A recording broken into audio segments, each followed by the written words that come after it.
ಎಲ್ಲರಿಗೂ ವಂದಿಸುತ್ತಾ ಮಂಗಳೂರು ವಿಶ್ವವಿದ್ಯಾನಿಲಯ doctor B R. Ambedkar ಅಧ್ಯಯನ ಕೇಂದ್ರ ಹಾಗೂ ಡಾಕ್ಟರ್ ಬಿ.ಆರ್. ಅಂಬೇಡ್ಕರ್ ಸಂಶೋಧನಾ ತರಬೇತಿ ಮತ್ತು ವಿಸ್ತರಣಾ ಕೇಂದ್ರ, ಸಮಾಜ ಕಲ್ಯಾಣ ಇಲಾಖೆ, ಬೆಂಗಳೂರು, ಕರ್ನಾಟಕ ಸರ್ಕಾರ ಇವರ ಸಹಯೋಗದಲ್ಲಿ ಡಾಕ್ಟರ್ ಬಿ.ಆರ್. ಅಂಬೇಡ್ಕರ್ ಅವರ ದೃಷ್ಟಿಕೋನದಲ್ಲಿ ಅಭಿವೃದ್ಧಿಯ ಭಾರತ ಎಂಬ ವಿಷಯದ ಕುರಿತು 2 ದಿನಗಳ ವಿಶೇಷ ವಿಚಾರ ಸಂಕಿರಣ ಕಾರ್ಯಕ್ರಮವು ನಡೆಯುತ್ತಿದ್ದು, ಇದೀಗ ನಾವು 2ನೇ ದಿನದ 2ನೇ ಉಪನ್ಯಾಸವನ್ನು ಕೇಳಲಿದ್ದೇವೆ. ಈ ಉಪನ್ಯಾಸವನ್ನು ನೀಡಲು ನಮ್ಮೊಂದಿಗಿದ್ದಾರೆ ಕರ್ನಾಟಕ ಕೇಂದ್ರೀಯ ವಿಶ್ವವಿದ್ಯಾಲಯ ಕಲಬುರ್ಗಿ ಇಲ್ಲಿಯ ಕನ್ನಡ ವಿಭಾಗದ ಸಹ ಪ್ರಾಧ್ಯಾಪಕರಾದ ಡಾಕ್ಟರ್ ಅಪ್ಪಗೆರೆ ಸೋಮಶೇಖರ ಇವರನ್ನು ಅತ್ಯಂತ ಗೌರವದಿಂದ ಈ ಕಾರ್ಯಕ್ರಮಕ್ಕೆ ಸ್ವಾಗತಿಸುತ್ತಿದ್ದೇನೆ.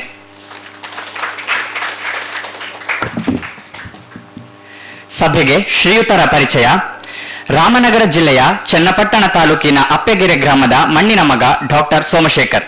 ಇವರು ಮೈಸೂರು ವಿಶ್ವವಿದ್ಯಾಲಯದಿಂದ ಕನ್ನಡ MA ಪದವಿ ಹಾಗೂ ಡಾಕ್ಟರ್ ಸಿದ್ದಲಿಂಗಯ್ಯ ಅವರ ಜೀವನ ಮತ್ತು ಸಾಹಿತ್ಯ ಎಂಬ ವಿಷಯದ ಮೇಲೆ PhD ಪಡೆದಿದ್ದಾರೆ. ಕರ್ನಾಟಕದ ದಲಿತ ಸಾಹಿತ್ಯದ ಪ್ರಮುಖ ಧ್ವನಿಗಳಲ್ಲಿ ಒಬ್ಬರಾದ ಸಿದ್ದಲಿಂಗಯ್ಯ ಅವರ ಸಾಹಿತ್ಯವನ್ನು ಅಧ್ಯಯನ ಮಾಡಿದ ಇವರ ಅಕಾಡೆಮಿಕ್ ಒಲವು ಅತ್ಯಂತ ಅರ್ಥಪೂರ್ಣ. ಶ್ರೀಯುತರು ಸಾಹಿತ್ಯ ವಿಮರ್ಶಕರಾಗಿ ಅನೇಕ ಕೃತಿಗಳನ್ನು ಬರೆದಿದ್ದಾರೆ. ಅವುಗಳಲ್ಲಿ ನಡೆವ ನಡೆ, ಮೌನ ಮಾತು ಪ್ರತಿಭಟನೆ, ಸಾಕ್ಷಿ ಪ್ರಜ್ಞೆ, ದಲಿತ ತತ್ವದ ನೆಲೆಗಳು, ದಲಿತ ಸಂವೇದನೆ, ಅಂಬೇಡ್ಕರ್ವಾದಿ ಚಿಂತನೆಯ ಬರಹಗಳು, ಅನಾದಿ, ಬೆವರ ಬವಣೆ ಮತ್ತು ಪ್ರತಿಭಟನೆಯ ದನಿಗಳು ಮುಂತಾದವು ಗಮನಾರ್ಹ ಕೃತಿಗಳು. ಇವರು ಇಟಲಿಯ ಫ್ಲಾರೆನ್ಸ್ನಲ್ಲಿ 2017 ಡಿಸೆಂಬರ್ ಮತ್ತು ಐರ್ಲೆಂಡ್ನ ಡಬ್ಲಿನ್ ಸಿಟಿ ವಿಶ್ವವಿದ್ಯಾನಿಲಯದ 2019 ಏಪ್ರಿಲ್ನಲ್ಲಿ ಅಂತಾರಾಷ್ಟ್ರೀಯ ವಿಚಾರ ಸಂಕಿರಣಗಳಲ್ಲಿ ಸಂಶೋಧನಾ ಪ್ರಬಂಧವನ್ನು ಮಂಡಿಸಿದ್ದಾರೆ. ಶ್ರೀಯುತರಿಗೆ ಬಿ.ಆರ್. ಅಂಬೇಡ್ಕರ್ ಯುವ ದಲಿತ ಸಾಹಿತ್ಯ ಪ್ರಶಸ್ತಿ, ಭೀಮಸೇವ ರತ್ನ ಪ್ರಶಸ್ತಿ, ಕರ್ನಾಟಕ ರಾಜ್ಯೋತ್ಸವ ಪ್ರಶಸ್ತಿ ಮತ್ತು ಡಾಕ್ಟರ್ ಬಿ.ಆರ್. ಅಂಬೇಡ್ಕರ್ ಪ್ರಶಸ್ತಿ ಸೇರಿದಂತೆ ಅನೇಕ ಗೌರವಗಳು ಸಂದಿವೆ. ಇಂದು ಇವರು ಡಾಕ್ಟರ್ ಬಿ.ಆರ್. ಅಂಬೇಡ್ಕರ್ ಅವರ ಬೌದ್ಧ ಧರ್ಮ ಪರಿವರ್ತನೆ, ಅದರ ಕಾರಣಗಳು ಮತ್ತು ಪರಿಣಾಮಗಳ ಕುರಿತು ಉಪನ್ಯಾಸ ನೀಡಲಿದ್ದಾರೆ. ಇವರಿಗೆ ಮತ್ತೊಮ್ಮೆ ನಿಮ್ಮೆಲ್ಲರ ಪರವಾಗಿ ಸ್ವಾಗತವನ್ನು ಕೋರುತ್ತಾ ಇದೀಗ ಡಾಕ್ಟರ್ ಅಪ್ಪಗೆರೆ ಸೋಮಶೇಖರ್ ಅವರ ಉಪನ್ಯಾಸದ ಮಾತುಗಳಿಗೆ ಕಿವಿಯಾಗೋಣ. ಸರ್, ಇದೀಗ ನುಡಿಪೀಠ ತಮಗಾಗಿ.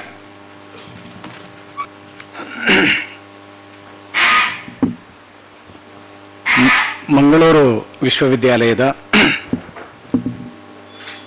Doctor B R. ಅಂಬೇಡ್ಕರ್ ಅಧ್ಯಯನ ಕೇಂದ್ರದ ವತಿಯಿಂದ ಇಲ್ಲಿ ಆಯೋಜಿಸಿರುವಂತಹ ವಿಚಾರ ಸಂಕಿರಣದ ಈ ಗೋಷ್ಠಿಯಲ್ಲಿ ಉಪಸ್ಥಿತರಿರುವಂತಹ ಹಿರಿಯರಾದ ಪ್ರೊಫೆಸರ್ ರಾಜು ಕೃಷ್ಣ ಸರ್ ಅವರೇ, ಹಾಗೆಯೇ ಕನ್ನಡ ವಿಭಾಗದ ನಿರ್ದೇಶಕರು ಹಿರಿಯರು ಆಗಿರ್ತಕ್ಕಂತಹ ಪ್ರೊಫೆಸರ್ ನಾಗಪ್ಪ ಗೌಡ ಸರ್ ಅವರೇ, ಆತ್ಮೀಯರಾದಂಥ ಡಾಕ್ಟರ್ ಧನಂಜಯ್ ಕುಂಬ್ಳೆ ಅವರೇ, ಹಿರಿಯರಾದ ಪ್ರೊಫೆಸರ್ ಸೋಮಣ್ಣ ಹೊಂಗಳ್ಳಿ ಸರ್ ಅವರೇ, ಹಾಗೆ ಇದುವರೆಗೆ ತಮ್ಮ ವಿಚಾರಗಳನ್ನು ಮಾತನಾಡಿದಂಥ ಆತ್ಮೀಯ ಸ್ನೇಹಿತರಾದ ಡಾಕ್ಟರ್ ಶಿವಕುಮಾರ್ ಅವರೇ, ಈ ಸಭೆಯಲ್ಲಿ ಉಪಸ್ಥಿತರಿರುವಂತಹ ಎಲ್ಲ ಹಿರಿಯ ಪ್ರಾಧ್ಯಾಪಕರೇ, ಪ್ರೀತಿಯ ವಿದ್ಯಾರ್ಥಿನಿಯರೇ, ಸ್ನೇಹಿತರೆ, ತಮ್ಮೆಲ್ಲರಿಗೂ ನನ್ನ ನಮಸ್ಕಾರವನ್ನು ಹೇಳ್ತಾ, ನನಗೆ ಕೊಟ್ಟಿರ್ತಕ್ಕಂತಹ ವಿಷಯ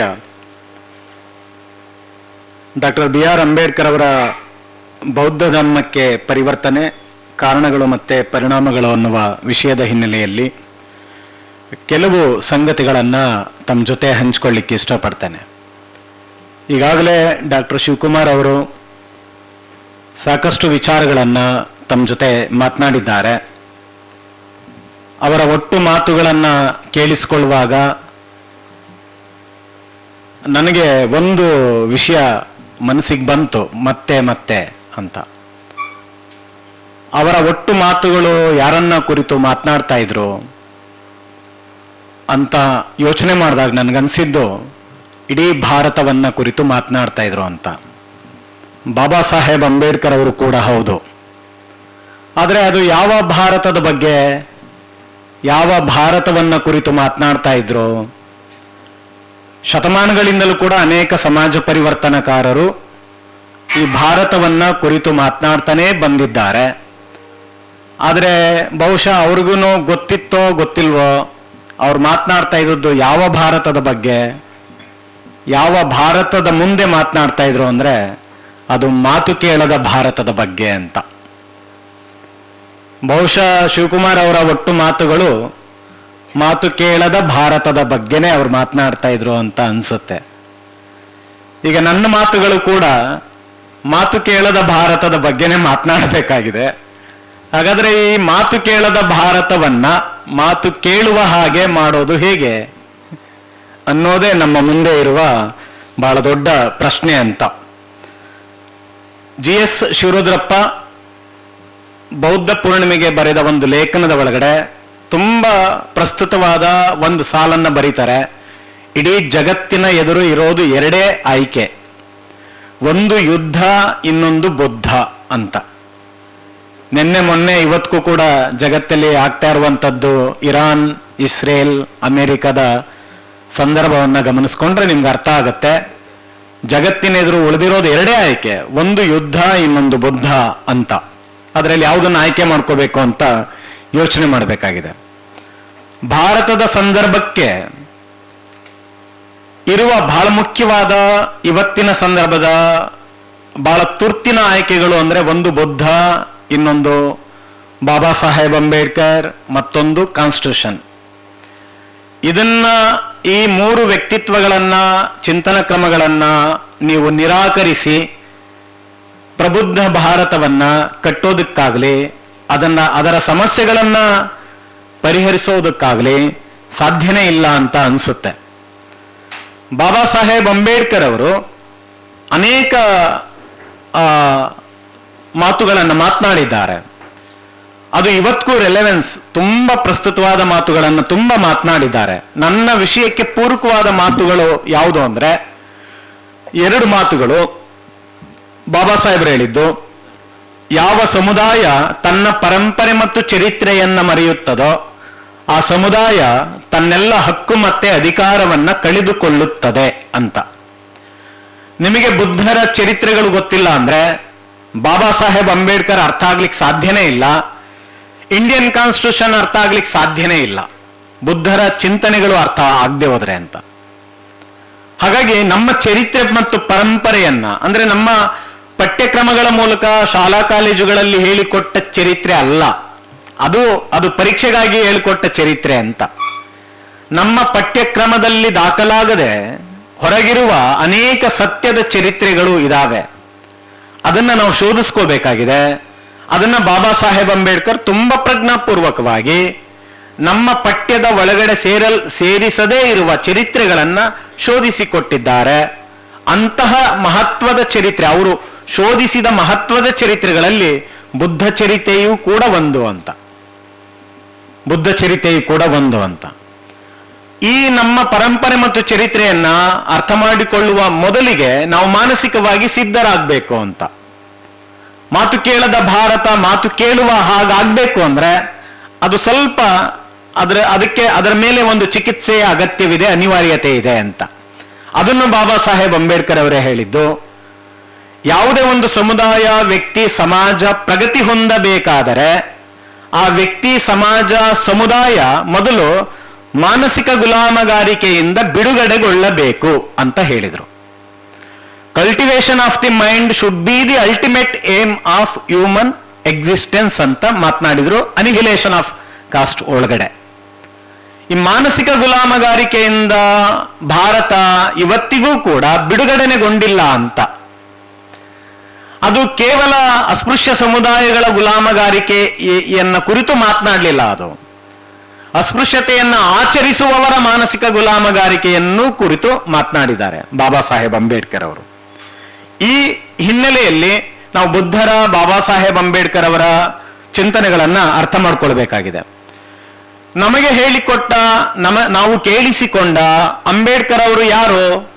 ಯಾವ ಅಂಬೇಡ್ಕರ್ ಅವರನ್ನ ನಮಗೆ ಹೇಳಿಕೊಡಲಾಗಿದೆ? ಕಳೆದ 75 ವರ್ಷಗಳಲ್ಲಿ ನಾವು ಕೇಳಿಸಿಕೊಂಡಿದ್ದೇವೆ ಅಂದ್ರೆ ಕೆಲವೇ ಅಂಬೇಡ್ಕರ್ ಅವರನ್ನ. ಅದು ಏಪ್ರಿಲ್ 14ರ ಅಂಬೇಡ್ಕರ್, ಡಿಸೆಂಬರ್ 6ರ ಅಂಬೇಡ್ಕರ್, ದಲಿತರ ನಾಯಕ ಅಂಬೇಡ್ಕರ್, ಮೀಸಲಾತಿ ಜನಕ ಅಂಬೇಡ್ಕರ್, ಸಂವಿಧಾನ ಶಿಲ್ಪಿ ಅಂಬೇಡ್ಕರ್. ಈ ಒಂದ್ 3-4 ಅಂಬೇಡ್ಕರ್ ಅವರನ್ನ ಪದೇ ಪದೇ ಹೇಳೋದ್ರ ಮೂಲಕ ದಲಿತೇತರ ಸಮುದಾಯಗಳಲ್ಲಿ ಅಂಬೇಡ್ಕರ್ ಮೇಲೆ ಅಸಹನೆಯನ್ನ ನಿರ್ಮಾಣ ಮಾಡಿಬಿಟ್ಟಿದ್ದಾರೆ. ಅಂಬೇಡ್ಕರ್ ಕಂಡ್ರೆ ದ್ವೇಷಿಸುವ ಹಾಗೆ ವಾತಾವರಣ ನಿರ್ಮಿಸ್ಬಿಟ್ಟಿದ್ದಾರೆ. ಯಾಕೆ ಮತ್ತೆ ಮತ್ತೆ ಅದನ್ನೇ ತಾನು ಹೇಳಿರೋದು, ಮೀಸಲಾತಿ ಜನಕ, ಇಲ್ಲ ಅಂಬೇಡ್ಕರ್ ಹೋರಾಟ ಮಾಡಿರೋದು ದಲಿತರಿಗೆ ಮಾತ್ರ ದಲಿತರ ನಾಯಕ ಅಂತ ಹೇಳಿ ಹೇಳಿ ಹೇಳಿ ದಲಿತೇತರ ಸಮುದಾಯಗಳಲ್ಲಿ ಅಂಬೇಡ್ಕರ್ ಬಗೆಗೆ ಅಸಹನೆ ಬರುವ ಹಾಗೆ ವಾತಾವರಣ ನಿರ್ಮಿಸಲಾಗಿದೆ ಕಳೆದ 75 ವರ್ಷಗಳಲ್ಲಿ. ಯಾಕೆ ಈ ಸಮಸ್ಯೆ ಅಂದ್ರೆ ಬೇರೆಯವರು ಹೇಳಿದ ಈ ಅಂಬೇಡ್ಕರ್ ಅವರನ್ನೇ ನಾವು ಕೇಳಿಸ್ಕೊಂಡಿರೋದು. ನಾವಾಗಿ ಸ್ವತಃ ಓದಿದ್ದೇ ಕಡಿಮೆ ಅಲ್ಲ.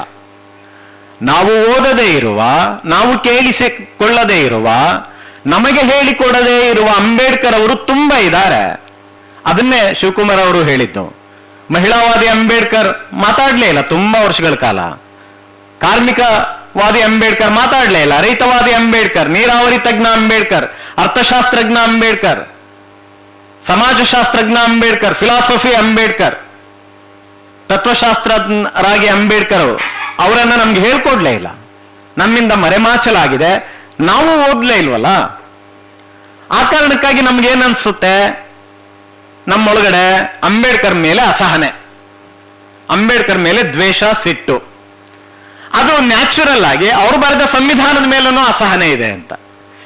ಕಳೆದ 75 ವರ್ಷಗಳಿಂದ ದಲಿತೇತರ ಎಲ್ಲ ಸಮುದಾಯಗಳು ಕಾನ್ಸ್ಟಿಟ್ಯೂಷನ್ ಬೆನಿಫಿಷರ್ಸ್ ಆಗಿದ್ರು ಕೂಡ ನಾವು ಅದನ್ನ ಮೈಮರ್ತು ಹೆಂಗೆ ಯೋಚನೆ ಮಾಡ್ತಾ ಇರ್ತೀವಿ ಅಂದ್ರೆ, ಇಲ್ಲ ಸಂವಿಧಾನ ಬರೆದಿರೋದು ಅಂಬೇಡ್ಕರ್ ದಲಿತರಿಗಾಗಿ ಅವ್ರಿಗೆ ಮಾತ್ರ ಬರೆದು ಬಿಟ್ಟಿದ್ದಾರೆ ಅಂತಾನೆ. ಅದರೆಲ್ಲ ಬೆನಿಫಿಷರ್ಸ್ ಆಗಿದ್ದಾರೆ, ಬೇರೆ ಬೇರೆ ಜಾತಿ, ಧರ್ಮ, ಸಮುದಾಯದವರು. ಇದು ಕೂಡ ಸಂವಿಧಾನದ ಮೇಲಿನ ಅಸಹನೆಗೆ ಕಾರಣವಾಗಿದೆ. ಹಾಗಾಗಿ ಬಾಬಾ ಸಾಹೇಬ್ ಅಂಬೇಡ್ಕರ್ ಹೇಗೆ ಅಸ್ಪೃಶ್ಯತೆಯ ಸೋಂಕಿನಿಂದ ಜೀವಂತವಾಗಿದ್ದಾಗ ಸಾವಿನ ನಂತರ ಅವ್ರು ನರಳುತ್ತಾ ಇದ್ದಾರೋ, ಹಾಗೆ ಅವರು ಬರೆದ ಸಂವಿಧಾನವೂ ಕೂಡ ಭಾರತದ ಒಳಗಡೆ ಅಸ್ಪೃಶ್ಯತೆಯ ಸೋಂಕಿನಿಂದ ನರಳುತ್ತಿದೆ. ಅದಕ್ಕೆ ಇಲ್ಲ ಬದಲಾಯಿಸ್ಬಿಡ್ಬೇಕು ಸಂವಿಧಾನವನ್ನ ಅಂತ. ಸಂವಿಧಾನ ಬದಲಾಯಿಸಿದ್ರೆ ಈ ದೇಶ ಉದ್ಧಾರ ಆಗತ್ತೆ ಅಂತ. ಸಂವಿಧಾನ ಜಾರಿಯಾಗುವ ಪೂರ್ವದಲ್ಲಿ ಸಂವಿಧಾನ ಇರಲೇ ಇಲ್ವಲ್ಲ, ಮತ್ತ ಆ ದೇಶ ಯಾಕೆ ಉದ್ಧಾರ ಆಗಿರ್ಲಿಲ್ಲ ಅವಾಗ? ಚಾತುರ್ವರ್ಣ ಪದ್ಧತಿ ಇತ್ತಲ್ಲ ಅವಾಗ, ತುಂಬಾ ಅತ್ಯುತ್ತಮವಾದ ಪದ್ಧತಿ ಅದು, ಪ್ರಗತಿಪರವಾದಂತ ಪದ್ಧತಿ ಅದು ಅಂತ ಅನ್ನೋದೇ ಆದ್ರೆ ಅದಿತ್ತಲ್ಲ. ಮತ್ತೆ ಯಾಕೆ ಅಸಮಾನತೆ ಇತ್ತು, ಅಜ್ಞಾನ ಇತ್ತು, ಮೌಢ್ಯ ಇತ್ತು, ಕಂದಾಚಾರ ಇತ್ತು? ಕೆಲವೇ ಸಮುದಾಯದವರಿಗೆ ಮಾತ್ರ ಶಿಕ್ಷಣ ಕಲಿಯುವ ಅವಕಾಶ ಯಾಕಿತ್ತು? ಹೆಣ್ಣು ಮಕ್ಕಳಿಗೆ ದೇವದಾಸಿ ಪದ್ಧತಿ, ಸತಿ ಸಹಗಮನ ಪದ್ಧತಿ, ಬಸವಿ ಬಿಡುವ ಪದ್ಧತಿಗಳು ಯಾಕಿತ್ತು? ಬಾಲ್ಯ ವಿವಾಹ ಯಾಕಿತ್ತು? ಸಂವಿಧಾನ ಇರಲಿಲ್ಲ ಅವಾಗ. ಅವೆಲ್ಲ ಬಹಳ ಸಮಾಜಪರವಾದಂತ ಕಾನೂನುಗಳಾಗಿದ್ವಾ? ಇದನ್ನ ನಾವು ಯೋಚನೆ ಮಾಡಿದ್ರೆ ಕಾನ್ಸ್ಟಿಟ್ಯೂಷನ್ ವ್ಯಾಲ್ಯೂಸ್, ಅಂಬೇಡ್ಕರ್ ವ್ಯಾಲ್ಯೂಸ್, ಬುದ್ಧರ ವ್ಯಾಲ್ಯೂಸ್ಗಳು ಅರ್ಥ ಆಗ್ತಾ ಹೋಗುತ್ತೆ. ಬುದ್ಧ ಮತ್ತೆ ಬೌದ್ಧ ಧಮ್ಮ ಎಲ್ಲಿ ಹುಟ್ಟಿದ್ದು? ಯಾವ ದೇಶದಲ್ಲಿ ಹುಟ್ಟಿದ್ದದು? ಇದೇ ದೇಶದಲ್ಲಿ ತಾನೆ. ಹಾಗಾದ್ರೆ ಇದೇ ದೇಶದಲ್ಲಿ ಹುಟ್ಟಿದ ಬುದ್ಧ, ಬೌದ್ಧ ಧಮ್ಮ ಯಾಕೆ ಈ ದೇಶದಿಂದ ಕಣ್ಮರೆಯಾಯಿತು? ಅದು ಈ ದೇಶ ಬಿಟ್ಟು ಹೋಗಲಿಕ್ಕೆ, ಈ ದೇಶದಿಂದ ಅದನ್ನ ಹೊರಗಟ್ಟಲಿಕ್ಕೆ ಅದರಲ್ಲಿ ಏನೋ ದೋಷ ಇರ್ಬೇಕಲ್ಲ, ಏನೋ ಪ್ರಾಬ್ಲಮ್ಸ್ಗಳಿರ್ಬೇಕಲ್ಲ. ಹಾಗಾದ್ರೆ ಬೌದ್ಧ ಧಮ್ಮದಲ್ಲಿ ಬುದ್ಧರು ಹೇಳಿದ ಚಿಂತನೆಗಳಲ್ಲಿದ್ದ ಸಮಸ್ಯೆಗಳಾದ್ರೂ ಏನು? ಆ ಸಮಸ್ಯೆಗಳ ಕಾರಣಕ್ಕಾಗಿ ಅದನ್ನ ಈ ದೇಶದಿಂದ ಹೊರಗಟ್ಟಲಾಯ್ತಾ ಅಲ್ವಾ? ಹಾಗಾಗಿ ಬುದ್ಧರು ಮಾತನಾಡಿದ ಯಾವುದನ್ನ? ಬಹುಜನ ಹಿತಾಯ, ಬಹುಜನ ಸುಖಾಯ, ಲೋಕಾನುಕಂಪಾಯ ಅಂತ ಮಾತನಾಡಿದ್ದ ಅಪರಾಧನ? ಸ್ವರ್ಗ ನರಕಗಳಿಲ್ಲಪ್ಪ, ಅದು ಮೌಢ್ಯ, ಅದು ಕಂದಾಚಾರ ಅಂತ ಹೇಳಿದ್ದು ಅಪರಾಧನ? ಮಹಿಳಾ ಸಮಾನತೆ ಬೇಕು ಅಂತ ಮಾತನಾಡಿದ, ಸಾಮಾಜಿಕ ನ್ಯಾಯವನ್ನ ಪ್ರತಿಪಾದಿಸಿದ ಬುದ್ಧನ ಚಿಂತನೆಗಳು ದೇಶ ವಿರೋಧಿನ? ಹಸಿದವನಿಗೆ ಧಮ್ಮ ಬೋಧಿಸಬೇಡ ಅನ್ನುವ ಬಹುದೊಡ್ಡ ವಿವೇಕ ಹೇಳಿದ ತತ್ವಜ್ಞಾನಿ ಬುದ್ಧ ಈ ದೇಶಕ್ಕೆ ವಿರೋಧನ? ನಾನು ಮೋಕ್ಷದಾತನಲ್ಲ ಅಪ್ಪ, ಮಾರ್ಗದಾತ ಅಂತ ಮಾತನಾಡಿದ. ಪುನರ್ಜನ್ಮ ಅನ್ನೋದಿಲ್ಲ ರೀ, ಅದು ಬಹಳ ಅತ್ಯಂತ ಮೌಢ್ಯದ ಆಚರಣೆ ಅಂತ ಹೇಳಿದ ಬುದ್ಧರನ್ನ ಈ ದೇಶದಿಂದನೇ ಹೊರಗಟ್ಟಿದ್ವಿ ಅಂತ, ಈ ದೇಶದಿಂದ ಹೊರಗಟ್ಟಿದ್ವಿ ಅಂತ. ಹಾಗಾಗಿ ಅಂತಹ ಬುದ್ಧರನ್ನ ಮತ್ತೆ ಈ ದೇಶದಲ್ಲಿ ಪುನರುತ್ಥಾನಗೊಳಿಸಿದ್ದು ಇಬ್ಬರೇ ವ್ಯಕ್ತಿಗಳು ಬುದ್ಧರ ತರುವಾಯದಲ್ಲಿ. ಯಾರದು?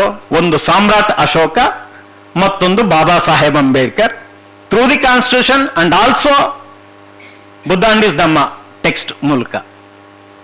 ಅದಕ್ಕೆ ನಮಗೆ ಅನೇಕ ಅಂಬೇಡ್ಕರ್ ಅವರಲ್ಲಿ ನಮ್ಮಿಂದ ಮರೆಮಾಚಲ್ಪಟ್ಟಿರುವ, ನಾವು ಓದದೇ ಇರುವ ಅಂಬೇಡ್ಕರ್ ಅವರಲ್ಲಿ ನಾವು ತುಂಬಾ ಮುಖ್ಯವಾಗಿ ಗ್ರಹಿಸಬೇಕಾಗಿರುವ ಅಂಬೇಡ್ಕರ್ ಯಾವುದು ಅಂದ್ರೆ ಅಹಿಂಸಾವಾದಿ ಅಂಬೇಡ್ಕರ್, ಫಿಲಾಸಫರ್ ಅವರು. ಹಾಗೆ ನೋಡೋದಾದ್ರೆ ಭಾರತದ ಬಹುದೊಡ್ಡ ಬೌದ್ಧ ಫಿಲಾಸಫರ್. ಆ ನಂತರದಲ್ಲಿ ನಮಗೆ ರಾಹುಲ್ ಸಾಂಕೃತ್ಯಾಯನ ಬೇರೆ ಬೇರೆಯವರೆಲ್ಲ ಬರ್ತಾರೆ, ಅಯೋಧ್ಯದಾಸ್ ಬೇರೆ ಬೇರೆಯವರೆಲ್ಲ ಬರ್ತಾರೆ.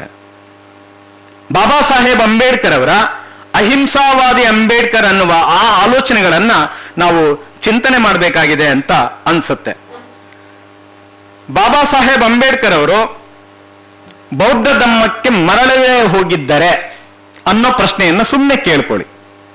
ಅಕಸ್ಮಾತ್ ಅವರು ಬೌದ್ಧ ಧರ್ಮಕ್ಕೆ ಮರಳದೆ ಇದ್ದರೆ ಏನಾಗ್ತಾ ಇತ್ತು, ಅಥವಾ ಅವರು ಬುದ್ಧ ಮತ್ತು ಆತನ ಧಮ್ಮ ಅನ್ನುವ ಕೃತಿಯನ್ನ ಬರೆಯದೇ ಇದ್ದರೆ ಏನಾಗ್ತಾ ಇತ್ತು. ಅವರು ಯಾಕೆ ಅದನ್ನ ಯೋಚನೆ ಮಾಡಿದ್ರು ಅಂದ್ರೆ, ಬಾಬಾ ಸಾಹೇಬ್ ಅಂಬೇಡ್ಕರ್ ಅವರು ಬದುಕಿದ್ದ ಕಾಲಘಟ್ಟಕ್ಕಾಗಲೇ ಬೌದ್ಧ ಧರ್ಮವನ್ನು ಬ್ರಾಹ್ಮಣೀಕರಣಗೊಳಿಸಲಾಗಿತ್ತು, ಮನುವಾದೀಕರಣಗೊಳಿಸಲಾಗಿತ್ತು. ಅದಕ್ಕೆ ಹಾಗೆ ಬ್ರಾಹ್ಮಣೀಕರಣಗೊಂಡ, ಮನುವಾದೀಕರಣಗೊಂಡ ಬೌದ್ಧ ಧರ್ಮವನ್ನ ಸೋಸಿ ಅದರಲ್ಲಿ ಅದರ ನಿಜವಾದ ಎಸೆನ್ಸ್ ಯಾವುದು, ಬುದ್ಧನ ಎಸೆನ್ಸ್ ಯಾವುದು, ನಿಜವಾದ ಬುದ್ಧನ ಚಿಂತನೆಗಳು ಯಾವುದು, ಅದು ಕರೆಕ್ಟ್ ಮಾಡಿದ್ದಾರೆ ತುಂಬಾ ಜನ. ಅದರಲ್ಲೂ ಕೂಡ ಕರ್ಮ ಸಿದ್ಧಾಂತವನ್ನ ತುರುಕಿದ್ದಾರೆ. ಹಾಗಾಗಿ ಬುದ್ಧನನ್ನೇ ಕರಪ್ಟ್ ಮಾಡಲಿಕ್ಕೆ ತುಂಬಾ ಸಂಚು ನಡೀತಾ ಇದೆ ಅನ್ನೋದು ಅಂಬೇಡ್ಕರ್ ಅವರಿಗೆ ಗೊತ್ತಿತ್ತು.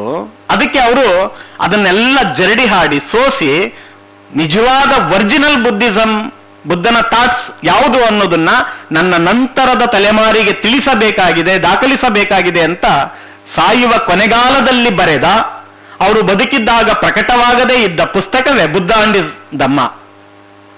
ನಿಮಗೆ ವಾಟ್ ಈಸ್ ಬುದ್ಧಿಸಂ, ಯಾರು ಬುದ್ಧ, ಬುದ್ಧನ ಚಿಂತನೆಗಳೇನು ಅನ್ನೋದು ನಿಮ್ಗೆ ಅರ್ಥ ಆಗ್ಬೇಕಂದ್ರೆ you please read Buddha and his Dhamma. ಅದು ಕನ್ನಡದಲ್ಲೂ ಇದೆ, ಇಂಗ್ಲಿಷಲ್ಲಿ ಇದೆ, ಎಲ್ಲ ಭಾಷೆಯಲ್ಲಿ ಇದೆ. ಅದನ್ನ ನೀವು ಓದಿದ್ರೆ ಬಾಬಾ ಸಾಹೇಬ್ ಅಂಬೇಡ್ಕರ್ ಬುದ್ಧನ ಫಿಲಾಸಫಿಯನ್ನ ಹೇಗೆ ಅರ್ಥ ಮಾಡ್ಕೊಂಡಿದ್ರು ಅನ್ನೋದು ನಿಮಗೆ ಅದರಿಂದ ಸ್ಪಷ್ಟವಾಗ್ತಾ ಹೋಗುತ್ತೆ. ಬಾಬಾ ಸಾಹೇಬ್ ಅಂಬೇಡ್ಕರ್ ಅವರ ಇಡೀ ಬದುಕನ್ನ ನಾವು ಸೂತ್ರೀಕರಿಸಿ ನೋಡೋದಾದ್ರೆ, ಬುದ್ಧರಿಂದ ಆರಂಭಗೊಳ್ಳುತ್ತೆ, ಬುದ್ಧರಿಂದ ಕೊನೆಗೊಳ್ಳುತ್ತದೆ. ಅಂಬೇಡ್ಕರ್ ಅವರು ಮೆಟ್ರಿಕ್ಯುಲೇಷನ್ ಪರೀಕ್ಷೆಯಲ್ಲಿ ಪಾಸ್ ಆದಾಗ ಅವರ ಬಡಾವಣೆಯವರೆಲ್ಲ ಸೇರಿ ಅವ್ರಿಗೊಂದು ಸನ್ಮಾನ ಇಟ್ಕೊಳ್ತಾರೆ, ವಿದ್ಯಾರ್ಥಿಯಾಗಿದ್ದ ಅಂಬೇಡ್ಕರ್ ಅವರಿಗೆ. ಅವರು ಲಿಟ್ರೇಚರ್, ಇಂಗ್ಲಿಷ್ ಲಿಟ್ರೇಚರ್ನು ಕೂಡ ಓದಿದ್ದಾರೆ. ಆ ಸನ್ಮಾನ ಇಟ್ಕೊಂಡಾಗ ಅವರ ಗುರುಗಳಾದಂತ ಅರ್ಜುನ್ ಕೇಳುಸ್ಕರ್ ಅವರು ತಾವೇ ಬರೆದ ಬುದ್ಧನ ಜೀವನ ಚರಿತ್ರೆ ಅನ್ನುವ ಪುಸ್ತಕವನ್ನ ಅವ್ರಿಗೆ ಉಡುಗೊರೆ ಕೊಡ್ತಾರೆ.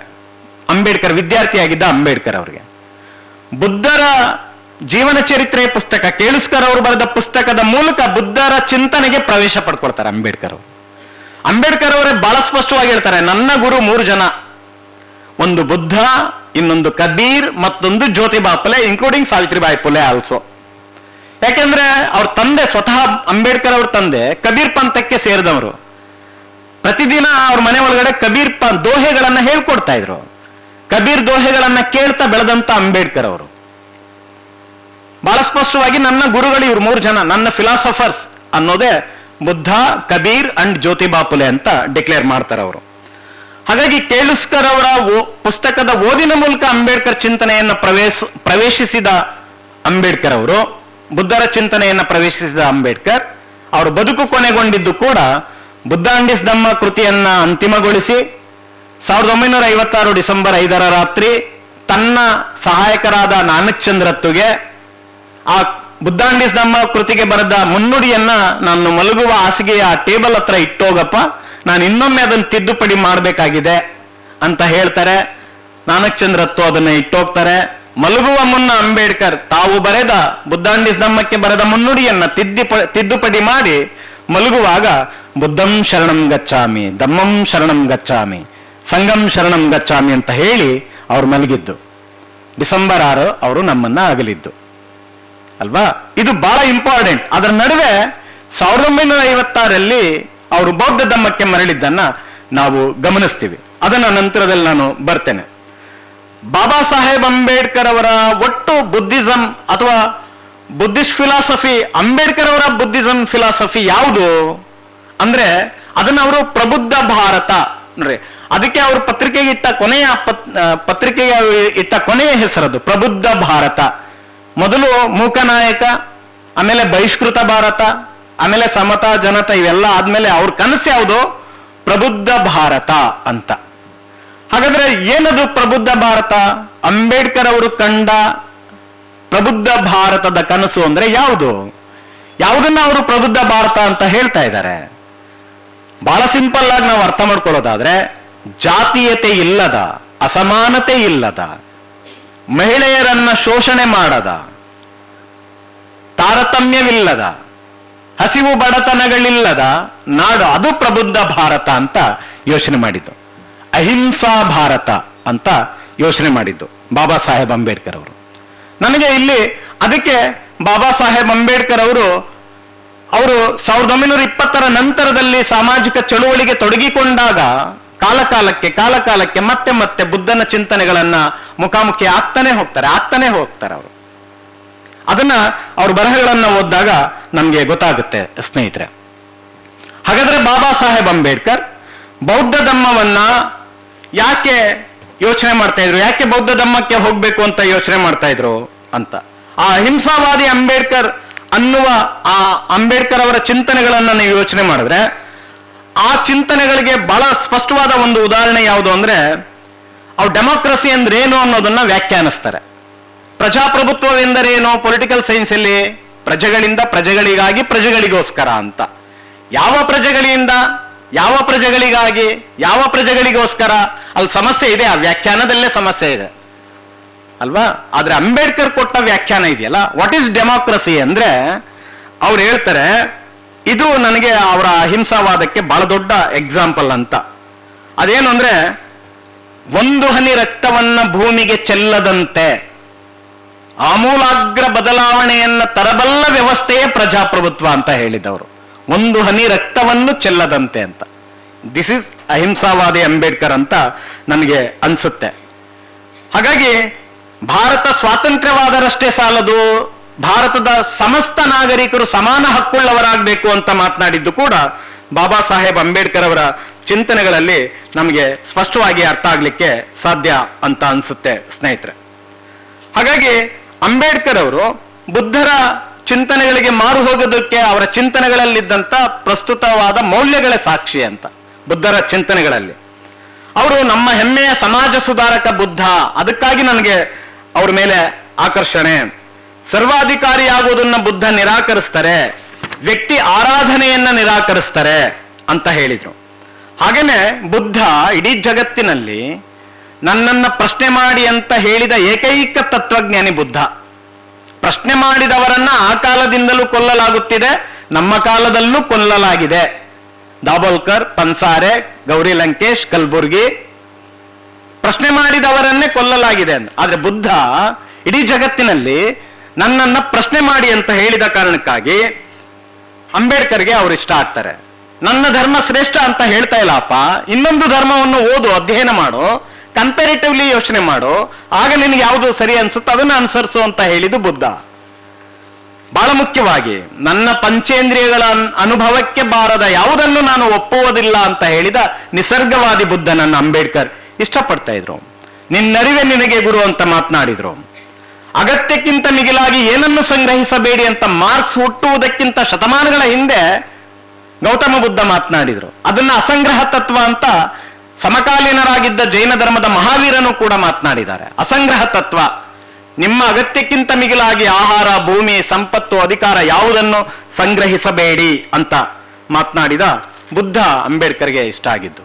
ನಿಸರ್ಗವಾದಿ ಬುದ್ಧ ಅರಣ್ಯವೆಂದರೆ ಸಕಲ ಜೀವರಾಶಿಗಳ ಆಶ್ರಯ ತಾಣ, ತನಗಾಗಿ ಏನನ್ನೂ ಬೇಡದೆ ಬೇಡಿ ಬಂದವರಿಗೆ ತನ್ನೆಲ್ಲವನ್ನ ಧಾರೆ ಎರೆಯುತ್ತದೆ ನಿಸರ್ಗ, ತನ್ನನ್ನು ಕಡಿಯಲು ಕೊಡಲಿ ತಂದವನಿಗೂ ನೆರಳು ನೀಡುತ್ತದೆ ಅಂತ ಹೇಳಿ ಅಂತಹ ನಿಸರ್ಗವಾದಿ ಅಂಬೇಡ್ಕರ್ಗೆ ಇಷ್ಟ ಆಗಿದ್ದು.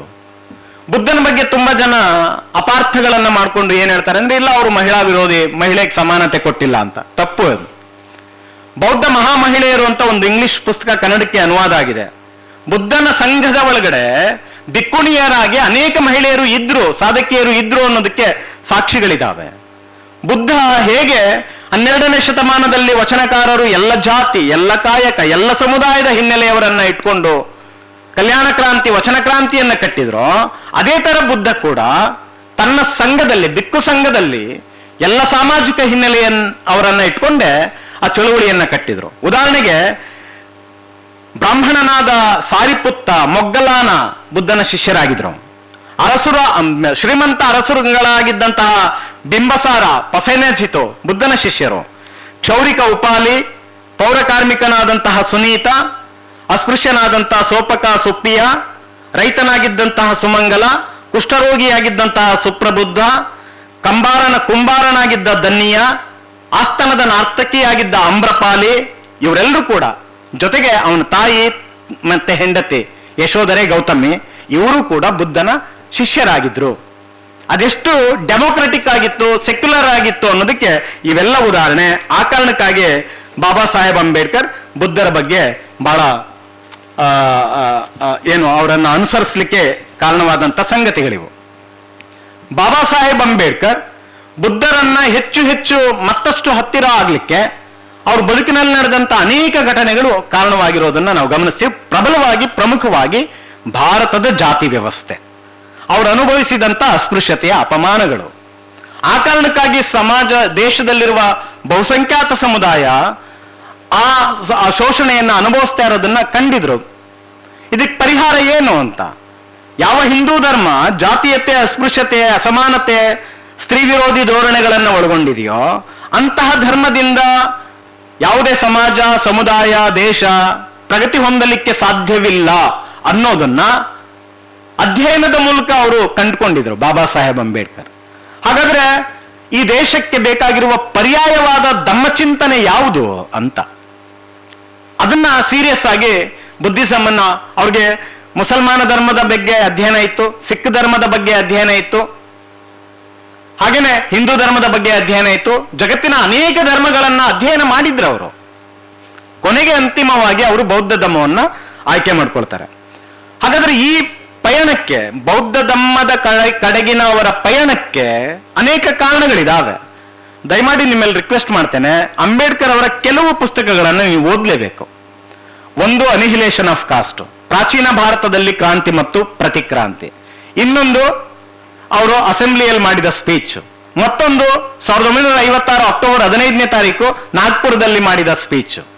ಇನ್ನೊಂದು ಅನಿಹಿಲೇಷನ್ ಆಫ್ ಕಾಸ್ಟ್, ಜೊತೆಗೆ ಬಹಳ ಮುಖ್ಯವಾಗಿ Buddha and his Dhamma and also Indian constitution.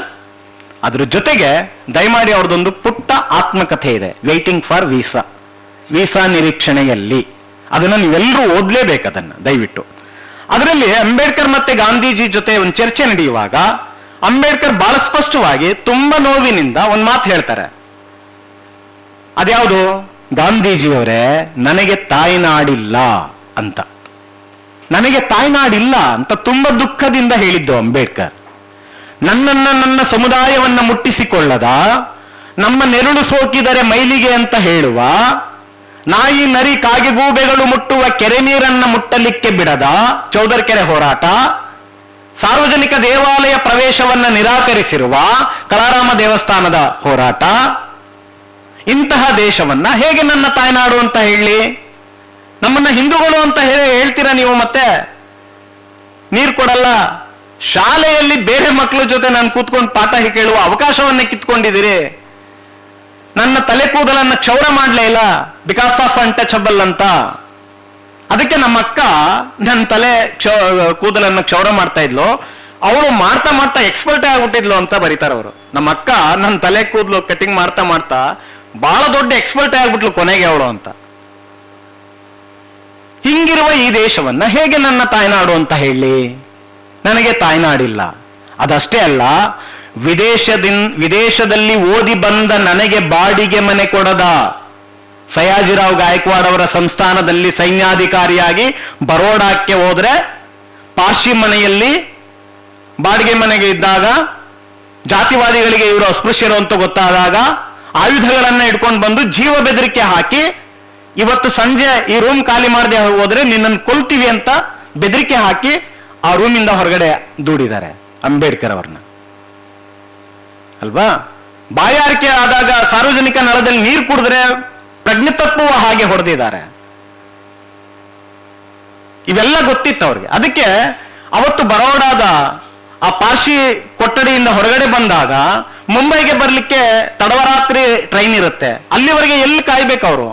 ಸ್ನೇಹಿತರುಗಳನ್ನೆಲ್ಲ ಕೇಳ್ತಾರೆ, ಬೇರೆ ಬೇರೆ ಬ್ರಾಹ್ಮಣ ಬೇರೆ ಬೇರೆ ಜಾತಿಯ ಅವ್ರ ಗೆಳೆಯರು ಕ್ಲಾಸ್ಮೇಟ್ಸ್ ಇರ್ತಾರೆ, ಅವ್ರು ಕೇಳಿದ್ರೆ ಅವ್ರು ನೆಪ ಹೇಳಿ, ಇಲ್ಲಪ್ಪ ನೀನ್ ಬರಬೇಡ, ನೀನ್ ಬಂದ್ರೆ ನಮ್ಮ ಮನೇಲಿ ಕೆಲಸ ಮಾಡೋರು ಕೆಲಸ ಬಿಟ್ಬಿಡ್ತಾರೆ, ನನ್ನ ಹೆಂಡತಿಗೆನೆ ನಿಮ್ ಜಾತಿ ಗೊತ್ತಾದ್ರೆ ಸಮಸ್ಯೆ ಆಗುತ್ತೆ, ಬರಬೇಡ ಅಂತ ಕ್ಲಾಸ್ಮೇಟ್ಸ್ಗಳು ಹೇಳ್ಬಿಡ್ತಾರೆ.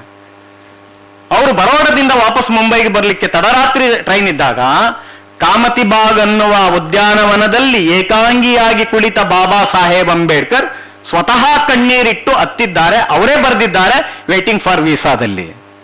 ಯಾಕೆ ಹತ್ರು ಅಂದ್ರೆ, ವಿದೇಶದಲ್ಲಿ ಓದಿ ಬಂದ ನನ್ನಂತಹ ವಿದ್ಯಾವಂತನನ್ನೇ ಇಷ್ಟು ನಿಕೃಷ್ಟವಾಗಿ ಇವ್ರು ನಡೆಸ್ಕೊಳ್ತಾರೆ, ಅವಮಾನ ಮಾಡ್ತಾರೆ ಅನ್ನೋದಾದ್ರೆ, ಇಡೀ ದೇಶದ ತುಂಬ ಹಳ್ಳಿಗಳಲ್ಲಿರುವ ಅನಕ್ಷರಸ್ಥರಾದ ನನ್ನ ಸಮುದಾಯವನ್ನ ಇನ್ನೆಷ್ಟು ನಿಕೃಷ್ಟವಾಗಿ ನಡೆಸ್ಕೊಳ್ತಾ ಇರಬೇಡ. ಅದಕ್ಕೆ ಅನಿಹಿಲೇಷನ್ ಆಫ್ ಕಾಸ್ಟ್, ಜಾತಿ ವಿನಾಶವಾಗಬೇಕು. ಅದಾಗದ ಹೊರತು ಭಾರತಕ್ಕೆ ಬಿಡುಗಡೆ ಇಲ್ಲ. ಅಲ್ಲಿವರೆಗೆ ಈ ಭಾರತ ರೋಗಗ್ರಸ್ತ ಭಾರತನೇ.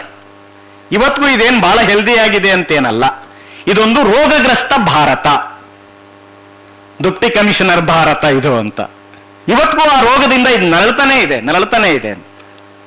ಹಾಗಾಗಿ ಬಾಬಾ ಸಾಹೇಬ್ ಅಂಬೇಡ್ಕರ್ ಗಾಂಧೀಜಿಯವರಿಗೆ ನನಗೆ ತಾಯ್ನಾಡಿಲ್ಲ ಅಂತ ತುಂಬಾ ದುಃಖದಿಂದ ಹೇಳಿದ್ದು ಅಂತ. ಹಂಗಂತ ಅವರು ದೇಶದ್ರೋಹಿ ಅಲ್ಲ. ನನಗೆ ತಾಯ್ನಾಡಿಲ್ಲ ಅಂತ ಹೇಳಿದ ಅಂಬೇಡ್ಕರ್ ಅವರೇ ತಮ್ಮ ಸಮುದಾಯಕ್ಕಾಗಿ ತಂದ ಪ್ರತ್ಯೇಕ ಮತದಾನದ ಹಕ್ಕನ್ನು ಬಲಿ ಕೊಟ್ಟು ಅಖಂಡ ಭಾರತವನ್ನು ಕಾಪಾಡಿದ್ರು. ಗಾಂಧೀಜಿ ಪ್ರಾಣ ಉಳಿಸಿದ್ರು ಯರವಾಡ ಜೈಲಿನಲ್ಲಿ ಅವರು ಉಪವಾಸ ಕೂತಾಗ ಅಲ್ವಾ. ಇವತ್ತು ಈ ದೇಶ ಅಖಂಡವಾಗಿ ಉಳಿದಿದೆ ಅಂದ್ರೆ ಬಿಕಾಸ್ ಆಫ್ ಅಂಬೇಡ್ಕರ್ ಅವರ ಸ್ಯಾಕ್ರಿಫೈಸ್, ಅವರ ತ್ಯಾಗದ ಕಾರಣಕ್ಕಾಗಿ ಅಂತ. ನನಗೆ ತಾಯ್ನಾಡಿಲ್ಲ ಅಂತ ಹೇಳಿದ ಅಂಬೇಡ್ಕರ್ ಅವರೇ ಹೇಳ್ತಾರೆ, ನಾನು ಮೊದಲೂ ಭಾರತೀಯ, ನಂತರನೂ ಭಾರತೀಯ, ಕೊನೆಗೂ ಭಾರತೀಯ, ಭಾರತೀಯತೆಯನ್ನು ಬಿಟ್ಟು ಮತ್ತೇನೂ ಇಲ್ಲ ಅಂತ ಹೇಳಿದ್ದು ಅಂಬೇಡ್ಕರ್. ಅದಕ್ಕೆ ಇಂಡಿಯನ್ ಕಾನ್ಸ್ಟಿಟ್ಯೂಷನ್ ಪ್ರಿಯಾಂಬಲ್ ಮೊದಲ ಸಾಲೆ we the people of India ಅಂತ, ಭಾರತೀಯರಾದ ನಾವು ಅಂತ. ನೋಡಿ, ಅವರು ಕೊಟ್ಟ ನಮ್ಮ ಯೂನಿವರ್ಸಲ್ ಐಡೆಂಟಿಟಿ ಇದೆಯಲ್ಲ, ನಮ್ಮೆಲ್ಲರಿಗೆ ಕೊಟ್ಟ universal identity V the people of India. ಅದನ್ನ ಕರೆಕ್ಟ್ ಮಾಡೋಕೆ ಆಗ್ತಾ ಇಲ್ಲ ಮನುವಾದಕ್ಕೆ. ಪ್ರಯತ್ನ ಮಾಡ್ತಾನೆ ಇದೆ, ಅದು ಪ್ರಯತ್ನ ಮಾಡ್ತಾ ಇದೆ. ಹಂಗಾಗಿ ಆ V the people of India ಅನ್ನುವ ಕಾನ್ಸೆಪ್ಟ್ ಅನ್ನ, ಯೂನಿವರ್ಸಲ್ ಐಡೆಂಟಿಟಿಯನ್ನ, ಸೆಕ್ಯುಲರ್ ಐಡೆಂಟಿಟಿಯನ್ನ ಕರೆಕ್ಟ್ ಮಾಡುವ ಕಾರಣಕ್ಕಾಗಿ ಪ್ರಯತ್ನಗಳು ನಡೀತಾನೆ ಇದಾವೆ. ಆದ್ರೆ ಬಾಬಾ ಸಾಹೇಬ್ ಅಂಬೇಡ್ಕರ್ ಅವರು ಕೊಟ್ಟದ್ದಿದೆಯಲ್ಲ, ಅದು ಬಹಳ ಮುಖ್ಯವಾದಂತಹ ಚಿಂತನ ಕ್ರಮ ಅನ್ನೋದನ್ನ ನಾವೆಲ್ಲರೂ ಆಲೋಚನೆ ಮಾಡಬೇಕಾಗಿದೆ. ಅಂಬೇಡ್ಕರ್ ಅವರು ಚೌಡರ್ಕೆರೆ ಹೋರಾಟದಲ್ಲಿ ಮನುಧರ್ಮಶಾಸ್ತ್ರವನ್ನ ಯಾಕೆ ಸುಟ್ರು ಅಂತ, ಇದು ಮನುವಾದಕ್ಕೆ ಕೊಟ್ಟ ಬಹುದೊಡ್ಡ ಪೆಟ್ಟು ಅಂಬೇಡ್ಕರ್ ಅವರು. ಅದನ್ನ ಇವತ್ತಿಗೂ ಮನುವಾದಕ್ಕೆ ಅರಗಿಸ್ಕೊಳ್ಳಿಕ್ಕೆ ಆಗ್ತಾನೇ ಇಲ್ಲ. ಮನುಧರ್ಮಶಾಸ್ತ್ರವನ್ನ ಬುದ್ಧನು ವಿರೋಧ ಮಾಡಿದ್ರು, ಬಸವಣ್ಣಾದಿ ಶರಣರು ವಿರೋಧ ಮಾಡಿದ್ರು. ಆದ್ರೆ ಅಂಬೇಡ್ಕರ್ ಕೊಟ್ಟ ಹೊಡ್ತಾ ಇತ್ತಲ್ಲ, ಅದು ಬಹಳ ದೊಡ್ಡ ಪೆಟ್ಟು, ಚೇತರಿಸ್ಕೊಳ್ಳಿಕ್ಕೆ ಆಗ್ತಾ ಇಲ್ಲ. ಮನುಧರ್ಮಶಾಸ್ತ್ರವನ್ನ ಬೆಂಕಿ ಇಟ್ಟು ಸುಟ್ಟಾಗ ಬಾಬಾ ಸಾಹೇಬ್ ಅಂಬೇಡ್ಕರ್ ಮನುಧರ್ಮಶಾಸ್ತ್ರವನ್ನ ಯಾಕೆ ಸುಟ್ರು? ಅದು ಜಾತೀಯತೆ, ಅಸ್ಪೃಶ್ಯತೆಯನ್ನ ಹೇಳುತ್ತೆ, ಅಸಮಾನತೆಯನ್ನ ಹೇಳುತ್ತೆ, ಮಹಿಳಾ ವಿರೋಧಿಯಾಗಿದೆ ಅಂತ. ಅದನ್ನ ಸುಟ್ಟ ಅಂಬೇಡ್ಕರ್ ಅದಕ್ಕೆ ಪರ್ಯಾಯವಾಗಿ ಕೊಟ್ಟದ್ದೇ ಇಂಡಿಯನ್ ಕಾನ್ಸ್ಟಿಟ್ಯೂಷನ್ ಅಂತ. ಯಾವುದು ಮನುಧರ್ಮಶಾಸ್ತ್ರ ಶಿಕ್ಷಣ ಕೊಡಬಾರ್ದು SC ST OBC ಮಹಿಳೆಯರಿಗೆ ಅಂತ ಹೇಳುತ್ತೋ, ಕಾನ್ಸ್ಟಿಟ್ಯೂಷನ್ ಏನೇನು ಹೇಳುತ್ತೆ, ಎಲ್ಲ ಮಕ್ಕಳಿಗೆ, ಎಲ್ಲ ಜಾತಿ ಧರ್ಮ ಸಮುದಾಯದ ಮಕ್ಕಳಿಗೆ ಉಚಿತ ಕಡ್ಡಾಯ ಸಮಾನ ಶಿಕ್ಷಣ ಕೊಡಬೇಕು ಅಂತ ಹೇಳುತ್ತೆ. ಆದ್ರೆ ಈಗ ಆ ತತ್ವಕ್ಕೆ ಒಂದು ದೊಡ್ಡ ಪಿತೂರಿ ಶುರುವಾಗಿದೆ.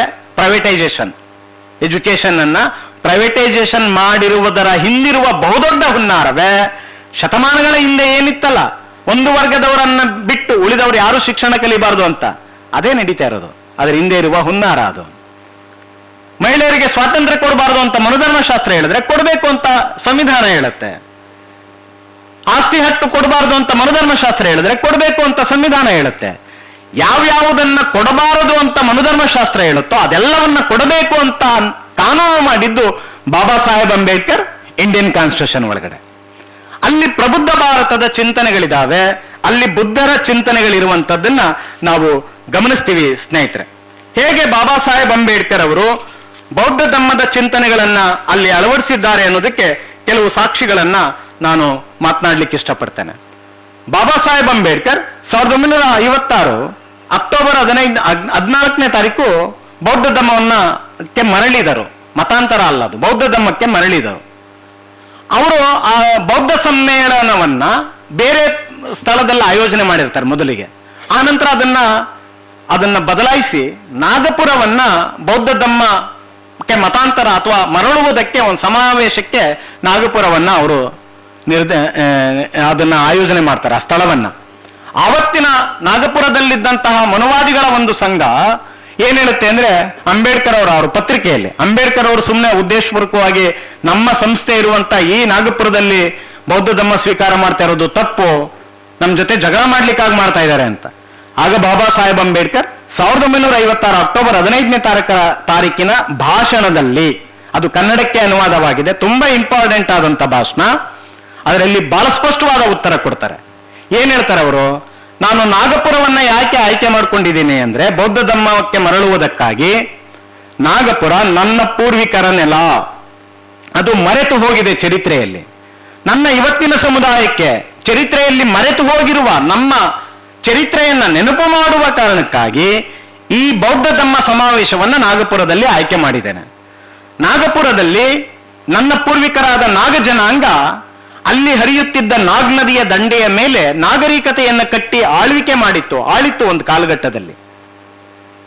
ಹಾಗಾಗಿ ನಾಗ ಜನಾಂಗ ನಾಗ್ ನದಿಯ ದಂಡೆಯಲ್ಲಿ ನಾಗರಿಕತೆಯನ್ನ ಕಟ್ಟಿ ಆಳಿದ ಕಾರಣಕ್ಕಾಗಿ ಆ ಸ್ಥಳಕ್ಕೆ ನಾಗಪುರ, ನಾಗರಪುರ ಅನ್ನುವ ಹೆಸರು ಬಂದಿದೆ.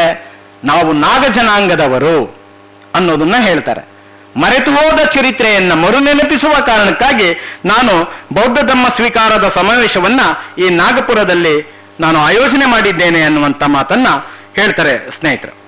ಹಾಗಾಗಿ ಈ ತರದ ಆಲೋಚನೆಗಳು ಬಹಳ ಮುಖ್ಯವಾಗಿ ನಮಗೆ ಬಾಬಾ ಸಾಹೇಬ್ ಅಂಬೇಡ್ಕರ್ ಅವರು ಬೌದ್ಧ ಧಮ್ಮಕ್ಕೆ ಮರಳೋದಕ್ಕೆ ಕಾರಣಗಳು ಏನೇನಿದ್ವು ಅನ್ನೋದನ್ನ ಹೇಳ್ತಾ ಹೋಗ್ತವೆ. ಬುದ್ಧರ ಚಿಂತನೆಗಳನ್ನ ಬಾಬಾ ಸಾಹೇಬ್ ಅಂಬೇಡ್ಕರ್ ಅವರು ಹೇಗೆ ಒಳಗಡೆ ತಮ್ಮ ಚಿಂತನೆಗಳ ಒಳಗಡೆ ಅದನ್ನ ಅಳವಡಿಸ್ಕೊಂಡಿದ್ದಾರೆ ಅನ್ನೋದಕ್ಕೆ ಅನೇಕ ಉದಾಹರಣೆಗಳು ಇದಾವೆ. ಸಾಮ್ರಾಟ್ ಅಶೋಕ ಕೂಡ ಬುದ್ಧರು ಪ್ರಥಮವಾಗಿ ತಮ್ಮ 5 ಜನ ಶಿಷ್ಯರಿಗೆ ಬೋಧನೆ ಮಾಡಿದಂತ ಸಾರಾನಾಥದಲ್ಲಿ ಸಾಮ್ರಾಟ್ ಅಶೋಕ ಬೌದ್ಧ ಸಮ್ಮೇಳನವನ್ನ ಮಾಡ್ತಾರೆ. ಅಲ್ಲಿ ಅವರು ಧಮ್ಮಚಕ್ರ ಪವರ್ತನ ದಿನ ಅಂತ ಕರೀತಾರೆ. ಬುದ್ಧನ ತನ್ನ ಶಿಷ್ಯರಿಗೆ ಬೋಧನೆ ಮಾಡಿದ ಆ ಸ್ಥಳದಲ್ಲಿನ ಆ ಬೋಧನೆಯನ್ನ ಧಮ್ಮಚಕ್ರ ಪವರ್ತನ ದಿನ ಅಂತ, ಧರ್ಮಚಕ್ರ ಉರುಳುವುದಕ್ಕೆ ಆರಂಭವಾದ ದಿನ ಅಂತ ಹೇಳ್ತಾರೆ. ಅಲ್ಲಿ ಸಾಮ್ರಾಟ್ ಅಶೋಕ ಸಮ್ಮೇಳನವನ್ನ ಮಾಡಿ ಬೌದ್ಧ ಧಮ್ಮಸ್ತಂಭವನ್ನ ಸ್ಥಾಪನೆ ಮಾಡ್ತಾರೆ. ಬೌದ್ಧ ಧಮ್ಮಸ್ತಂಭ 4 ಸಿಂಹಗಳ ತಲೆ ಇರ್ತಕ್ಕಂಥ ಅಶೋಕ ಚಕ್ರವಿರ್ತಕ್ಕಂಥ ಸ್ತಂಭ ಅದು. ಅದನ್ನ ಬಾಬಾ ಸಾಹೇಬ್ ಅಂಬೇಡ್ಕರ್ ನಮ್ಮ ರಾಷ್ಟ್ರ ಲಾಂಛನವನ್ನಾಗಿ ಮಾಡ್ತಾರೆ. ಬಾಬಾ ಸಾಹೇಬ್ ಅಂಬೇಡ್ಕರ್ ಸ್ಥಾಪನೆ ಮಾಡಿದ ಎಜುಕೇಶನ್ ಇನ್ಸ್ಟಿಟ್ಯೂಷನ್ಸ್, ಪೀಪಲ್ಸ್ ಎಜುಕೇಶನ್ ಸೊಸೈಟಿಯ ಲಾಂಛನ ಏನಾಗಿತ್ತು, ಬುದ್ಧರು ಹೇಳಿದ ಪ್ರಜ್ಞೆ ಮತ್ತು ಕರುಣೆ ಎನ್ನುವ ಚಿಂತನೆಯನ್ನ ಅವರು ಘೋಷವಾಕ್ಯವನ್ನಾಗಿ ಬಳಸ್ಕೊಂಡ ಉದಾಹರಣೆಗಳಿದಾವೆ. ರಾಷ್ಟ್ರಧ್ವಜದ ಒಳಗಡೆ ಅಶೋಕ ಚಕ್ರವನ್ನು ಅಳವಡಿಸಿದ್ದಿರಬಹುದು. ಹಾಗೇನೆ ಲೋಕಸಭೆಯಲ್ಲಿ ಅಶೋಕ್ ಆಲ್ ಅನ್ನುವ ಹೆಸರನ್ನ, ಅಶೋಕನ ಹೆಸರಲ್ಲಿ ಆ ರಾಷ್ಟ್ರಪತಿ ಭವನದಲ್ಲಿರ್ತಕ್ಕಂಥ ಕೇಂದ್ರ ಸಚಿವರ ಪ್ರಮಾಣ ವಚನ ಸ್ವೀಕಾರ ಮಾಡುವ ಆ ಸಭಾಂಗಣಕ್ಕೆ ಅವರು ಇಟ್ಟ ಹೆಸರಲ್ಲಿ ಬುದ್ಧರ ಚಿಂತನೆಗಳನ್ನ ಜೀವಂತಗೊಳಿಸುವುದಕ್ಕೆ ಮಾಡಿದ್ರು. ಮುಂಬೈನ ದಾದರ್ನಲ್ಲಿ ಅಂಬೇಡ್ಕರ್ ಕಟ್ಟಿದ ಮನೆಗೆ ರಾಜಗೃಹ ಅನ್ನುವ ಹೆಸರನ್ನ ಇಡ್ತಾರೆ. ಆ ರಾಜಗೃಹ ಯಾವುದು ಅಂದ್ರೆ, ರಾಜಬಿಂಬಸಾರ ಬುದ್ಧರಿಗೆ ತನ್ನ ರಾಜಧಾನಿಯಾದಂತ ರಾಜಗೃಹದಲ್ಲಿ ಒಂದು ಬುದ್ಧ ವಿಹಾರವನ್ನ ಕಟ್ಟಿಸ್ಕೊಟ್ಟಿದ್ರು, ಅವ್ರು ಬಂದು ಉಳ್ಕೋಬೇಕು ಅಂತ. ಈ ಚರಿತ್ರೆ ನೆನಪಿದ್ದ ಬಾಬಾ ಸಾಹೇಬ್ ಅಂಬೇಡ್ಕರ್ ತಾನು ಕಟ್ಟಿದ ಮನೆಗೆ ರಾಜಗೃಹ ಅಂತ ಹೆಸರಿಡ್ತಾರೆ. ಮುಂದೆ ನನ್ನ ಅನುಯಾಯಿಗಳಿಗೆ ಯಾಕೆ ಬಾಬಾ ಸಾಹೇಬ್ರು ಈ ಹೆಸರಿಟ್ಟಿರಬಹುದು ಅಂತ ಚರಿತ್ರೆಯನ್ನ ಓದ್ಲಿ, ಅರ್ಥ ಮಾಡ್ಕೊಳ್ಳಿ ಅಂತ ಅವರು ತಮ್ಮ ಬದುಕು, ಚಿಂತನೆ, ಬರಹ ಇಲ್ಲೆಲ್ಲವೂ ಕೂಡ ಬುದ್ಧರ ಚಿಂತನೆಗಳನ್ನ ಅವರು ಪುನರುಜ್ಜೀವನಗೊಳಿಸುವುದಕ್ಕೆ ಪ್ರಯತ್ನ ಮಾಡ್ತಾ ಇದ್ರು. ಔರಂಗಾಬಾದ್ನಲ್ಲಿ ಅಂಬೇಡ್ಕರ್ ಒಂದು ಕಾಲೇಜನ್ನ ಸ್ಥಾಪನೆ ಮಾಡ್ತಾರೆ 1950ರ ಸಂದರ್ಭದಲ್ಲಿ. ಆ ಕಾಲೇಜ್ಗೆ ಅವರು ಮಿಲಿಂದ್ ಕಾಲೇಜ್ ಅಂತ ಹೆಸರಿಡ್ತಾರೆ. ಕಾಲೇಜಿನ ಉದ್ಯಾನವನಕ್ಕೆ ನಾಗಸೇನ ಉದ್ಯಾನವನ ಅಂತ ಹೆಸರಿಡ್ತಾರೆ. ಹಾಗಾದ್ರೆ ಯಾರು ಮಿಲಿಂದ, ಯಾರು ನಾಗಸೇನ? ಮಿಲಿಂದ ಆತ ಅಲೆಕ್ಸಾಂಡರನ ಮೊಮ್ಮಗ ಅಂತ ಚರಿತ್ರೆ ಒಳಗಡೆ ಹೇಳುತ್ತೆ. ಮಿನಾಂಡರೇ ಮಿಲಿಂದ ಅಂತ. ಅವನು ಬುದ್ಧನ ಚಿಂತನೆಗಳಿಂದ ಪ್ರಭಾವಿತನಾಗಿ ಈ ದೇಶಕ್ಕೆ ಬರ್ತಾನೆ, ಬುದ್ಧರ ಚಿಂತನೆಗಳನ್ನ ಇನ್ನಷ್ಟು ತಿಳ್ಕೋಬೇಕು ಅಂತ. ಅನೇಕ ವಿದ್ವಾಂಸರ ಜೊತೆ ವಾಗ್ವಾದ ಮಾಡಿದ್ದಾನೆ. ಕೊನೆಗೆ ಅವನು ಬುದ್ಧನ ಅನುಯಾಯಿಯಾದಂತ ನಾಗಸೇನನ ಹತ್ರ ಬರ್ತಾನೆ. ಅವ್ರ ಜೊತೆ ಬಹಳ ದೊಡ್ಡ ಚರ್ಚೆ, ವಾಗ್ವಾದಗಳು ನಡೆದಿದೆ ಬುದ್ಧಿಸಂ ಬಗ್ಗೆ. ಆ ನಾಗಸೇನ ಮತ್ತೆ ಮಿನಾಂಡರ್ ಇವರ ಚರ್ಚೆಗಳನ್ನೇ ಮಿಲಿಂದ ಪನ್ನಹ ಅಂತ ಒಂದು ಪುಸ್ತಕ ಇದೆ. ಅದನ್ನ GP ರಾಜರತ್ನಂ ಕನ್ನಡಕ್ಕೆ ಮಿಲಿಂದನ ಪ್ರಶ್ನೆಗಳು ಅಂತ ಕನ್ನಡಕ್ಕೆ ಅನುವಾದ ಮಾಡಿದ್ದಾರೆ. ಈ ಚರಿತ್ರೆ ಅಂಬೇಡ್ಕರ್ ಅವ್ರಿಗೆ ಗೊತ್ತಿತ್ತು. ಅದಕ್ಕೆ ಅವರು ತಾವು ಔರಂಗಾಬಾದ್ನಲ್ಲಿ ಕಟ್ಟಿದ ಕಾಲೇಜ್ಗೆ ಮಿಲಿಂದ ಕಾಲೇಜ್ ಅಂತ ಹೆಸರಿಡ್ತಾರೆ. ಅವ್ರ ಜೊತೆ ಚರ್ಚೆ ಮಾಡಿದ ನಾಗಸೇನನ ಹೆಸರನ್ನ ಶಾಶ್ವತಗೊಳಿಸುವ ಕಾರಣಕ್ಕಾಗಿ ಕಾಲೇಜಿನ ಉದ್ಯಾನವನಕ್ಕೆ ನಾಗಸೇನ ಉದ್ಯಾನವನ ಅಂತ ಹೆಸರಿಟ್ಟಿರುವಂಥದ್ದನ್ನ ನಾವು ಗಮನಿಸ್ತೀವಿ ಸ್ನೇಹಿತರೆ. ಹಾಗಾಗಿ ಇದು ಬಹಳ ಮುಖ್ಯವಾಗಿ ನಾವು ಗಮನಿಸಬೇಕು. ಅಂಬೇಡ್ಕರ್ ಅವರು ಇಂಡಿಯನ್ ಕಾನ್ಸ್ಟಿಟ್ಯೂಷನ್ ಒಳಗಡೆ ಪ್ರಿಯಾಂಬಲ್ ಅಲ್ಲಿ ಸ್ವಾತಂತ್ರ್ಯ, ಸಮಾನತೆ, ಸಹೋದರತೆ, ಸಾಮಾಜಿಕ ನ್ಯಾಯ ಈ ಪದಗಳನ್ನು ಬಳಸಿದ್ದಾರೆ. ಕೆಲವರು ಏನ್ ಹೇಳ್ತಾರೆ, ಇಲ್ಲ ಇಲ್ಲ ಇದು ಫ್ರೆಂಚ್ ಕ್ರಾಂತಿಯಿಂದ ಅಂಬೇಡ್ಕರ್ ತಗೊಂಡಿದ್ದಾರೆ ಅಂತ. ಅದನ್ನ ಅಂಬೇಡ್ಕರ್ ನಿರಾಕರಿಸ್ತಾರೆ. ಬುದ್ಧಾಂಡಿಸ್ ಧಮ್ಮದ ಒಳಗಡೆ ಅದನ್ನು ಬರೆದಿದ್ದಾರೆ ಕೂಡ. ಸ್ವಾತಂತ್ರ್ಯ, ಸಮಾನತೆ, ಸಹೋದರತೆಯ ತತ್ವಗಳನ್ನು ನಾನು ಸ್ವೀಕಾರ ಮಾಡಿದ್ದು ಯಾರಿಂದ ಅಂದ್ರೆ ಬುದ್ಧ ಗುರುವಿನಿಂದ, ಫ್ರೆಂಚ್ ಕ್ರಾಂತಿಯಿಂದ ತೆಗೆದುಕೊಂಡದ್ದಲ್ಲ ಅನ್ನೋದನ್ನ ಬಹಳ ಸ್ಪಷ್ಟವಾಗಿ ಅಂಬೇಡ್ಕರ್ ಅವರು ಅದರಲ್ಲಿ ಅವರು ದಾಖಲೆ ಮಾಡಿರುವಂತದ್ದನ್ನ ನಾವು ಗಮನಿಸ್ತೀವಿ ಸ್ನೇಹಿತರೆ. ಹಾಗಾಗಿ ಬಾಬಾ ಸಾಹೇಬ್ ಅಂಬೇಡ್ಕರ್ ಅವರು ಈ ತರದ ಚಿಂತನೆಗಳನ್ನ ಪ್ರತಿಪಾದಿಸ್ತಾ ಅವರು ಬುದ್ಧನ ಆಲೋಚನೆಗಳ ಕಡೆಗೆ ಅವರು ಚಲಿಸ್ತಾ ಹೋಗ್ತಾರೆ. ಆಮೇಲೆ ಇಂಡಿಯನ್ ಕಾನ್ಸ್ಟಿಟ್ಯೂಷನ್ ಒಳಗಡೆ ಅಮೆಂಡ್ಮೆಂಟ್ ಅನ್ನುವ ಕಾಯ್ದೆ ಇದೆ. ಯಾಕೆ 75 ವರ್ಷಗಳ ನಂತರನೂ ಇಂಡಿಯನ್ ಕಾನ್ಸ್ಟಿಟ್ಯೂಷನ್ ಉಳ್ಕೊಂಡಿದೆ ಅಂದ್ರೆ ಬಿಕಾಸ್ ಆಫ್ ಅದಕ್ಕಿರ್ತಕ್ಕಂಥ ಡೆಮೋಕ್ರೆಟಿಕ್ ವ್ಯಾಲ್ಯೂ ಕಾರಣಕ್ಕಾಗಿ ಅಂತ. ಬೇರೆ ಬೇರೆ ದೇಶಗಳಲ್ಲಿ ಅದು ರಚನೆಗೊಂಡ 1 ವರ್ಷ 2 ವರ್ಷಕ್ಕೆ ನಾಶ ಆಗೋಗಿದ್ದಾವೆ ಕಾನ್ಸ್ಟಿಟ್ಯೂಷನ್ಗಳು. ಆದ್ರೆ ಇಂಡಿಯನ್ ಕಾನ್ಸ್ಟಿಟ್ಯೂಷನ್ ಕಳೆದ 75 ವರ್ಷಗಳಿಂದನೂ ಉಳ್ಕೊಂಡಿದೆ ಬಿಕಾಸ್ ಆಫ್ ಅದಕ್ಕಿರ್ತಕ್ಕಂಥ ಡೆಮೋಕ್ರೆಟಿಕ್ ವ್ಯಾಲ್ಯೂ ಕಾರಣಕ್ಕಾಗಿ. ಬುದ್ಧನ ಚಿಂತನೆಗಳನ್ನ ಅಲ್ಲಿ ಅಳವಡಿಸಿದ್ದಾರೆ. ಅಮೆಂಡ್ಮೆಂಟ್ ಅನ್ನುವ ಕಾನೂನು ಇದೆ ಸಂವಿಧಾನದಲ್ಲಿ. ಅದೇನು, ನಿಮ್ಮ ಕಾಲಕ್ಕನುಗುಣವಾದಂತ ಕೆಲವು ಕಾಯ್ದೆಗಳನ್ನ ತಿದ್ದುಪಡಿ ಮಾಡ್ಕೊಳ್ಳಿ, ತಿದ್ದುಪಡಿ ಮಾಡಿ ಹೊಸ ಕಾಯ್ದೆಗಳನ್ನ ಸೇರಿಸ್ಕೊಳ್ಳಿ ಅಂತ ಇರುವ ಒಂದು ಕಾನೂನು ಸಂವಿಧಾನದಲ್ಲಿ. ಈ ಚಿಂತನೆ ನನಗನ್ಸೋದು ಅಂಬೇಡ್ಕರ್ ಅವರಿಗೆ ದಕ್ಕಿದ್ದೆಲ್ಲಿಂದ ಅಂದ್ರೆ ಬುದ್ಧರಿಂದ ಅಂತ ನನಗನ್ಸುತ್ತೆ ಬಹಳ ಸ್ಪಷ್ಟವಾಗಿ. ಬುದ್ಧರಿಂದ ದಕ್ಕಿದ್ದು ಅಂತ. ಅದಕ್ಕೆ ಉದಾಹರಣೆ ಎಲ್ಲಿ ಸಿಗುತ್ತೆ ಅಂದ್ರೆ ಬುದ್ಧಾಂಡಿಸ್ ಧಮ್ಮದ ಒಳಗಡೆ ಬುದ್ಧನ ಕೊನೆಯ ದಿನಗಳು ಅಂತ ಒಂದು ಚಾಪ್ಟರ್ ಇದೆ. ದಯವಿಟ್ಟು ನೀವು ಅದನ್ನ ಓದ್ರಿ. ಬುದ್ಧನ ಆತ್ಮೀಯ ಗೆಳೆಯ ಆನಂದ ಅಂತ. ಆನಂದ ಬುದ್ಧನ ಜೊತೆ ಚರ್ಚೆ ನಡೆಯುತ್ತೆ. ಆನಂದ ಹೇಳ್ತಾನೆ, ಗುರುಗಳೇ ಎಲ್ಲ ತುಂಬಾ ಜನ ಹೇಳ್ತಾರೆ ನೀವು ಬಹಳ ದೊಡ್ಡ ಜ್ಞಾನಿಗಳಂತೆ, ಜಗತ್ತಿನ ಎಲ್ಲ ವಿಚಾರ ನಿಮಗೆ ಗೊತ್ತಂತೆ ಅಂತ. ಅದಕ್ಕೆ ಬುದ್ಧ ಏನ್ ಮಾಡ್ತಾರೆ, ಉದಿರಿ ಬಿದ್ದ ಮರದ ಎಲೆಗಳನ್ನ ಮುಷ್ಟಿಯಲ್ಲಿ ಎತ್ಕೊಂಡು ಆನಂದನ ಕೇಳ್ತಾರೆ, ಈ ನನ್ನ ಅಂಗೈಯಲ್ಲಿ ಎಷ್ಟು ಎಲೆಗಳಿರ್ಬೋದಪ್ಪ ಅಂತ ಅಂದಾಜು ಹೇಳು ಅಂತ. ಏನು ಒಂದು 5-10 ಎಲೆಗಳಿರ್ಬೋದು ಅಂತ. ಮರದಲ್ಲಿ ಎಷ್ಟು ಎಲೆಗಳಿದಾವೆ? ಅಸಂಖ್ಯಾತ ಎಲೆಗಳಿದಾವೆ ಗುರುಗಳೇ ಅಂತ. ನಾನು ತಿಳಿದುಕೊಂಡಿರುವುದು ನನ್ನ ಅಂಗೈಯಲ್ಲಿರುವ ಎಣಿಸಬಲ್ಲಷ್ಟು ಮಾತ್ರ ಅಂತ. ನಾನು ತಿಳಿದುಕೊಳ್ಳಬೇಕಾಗಿರೋದು ಮರದಲ್ಲಿರುವ ಅಸಂಖ್ಯಾತ ಎಲೆಗಳು ಅನ್ನುವ ವಿನಯವನ್ನ ಹೇಳ್ತಾರೆ.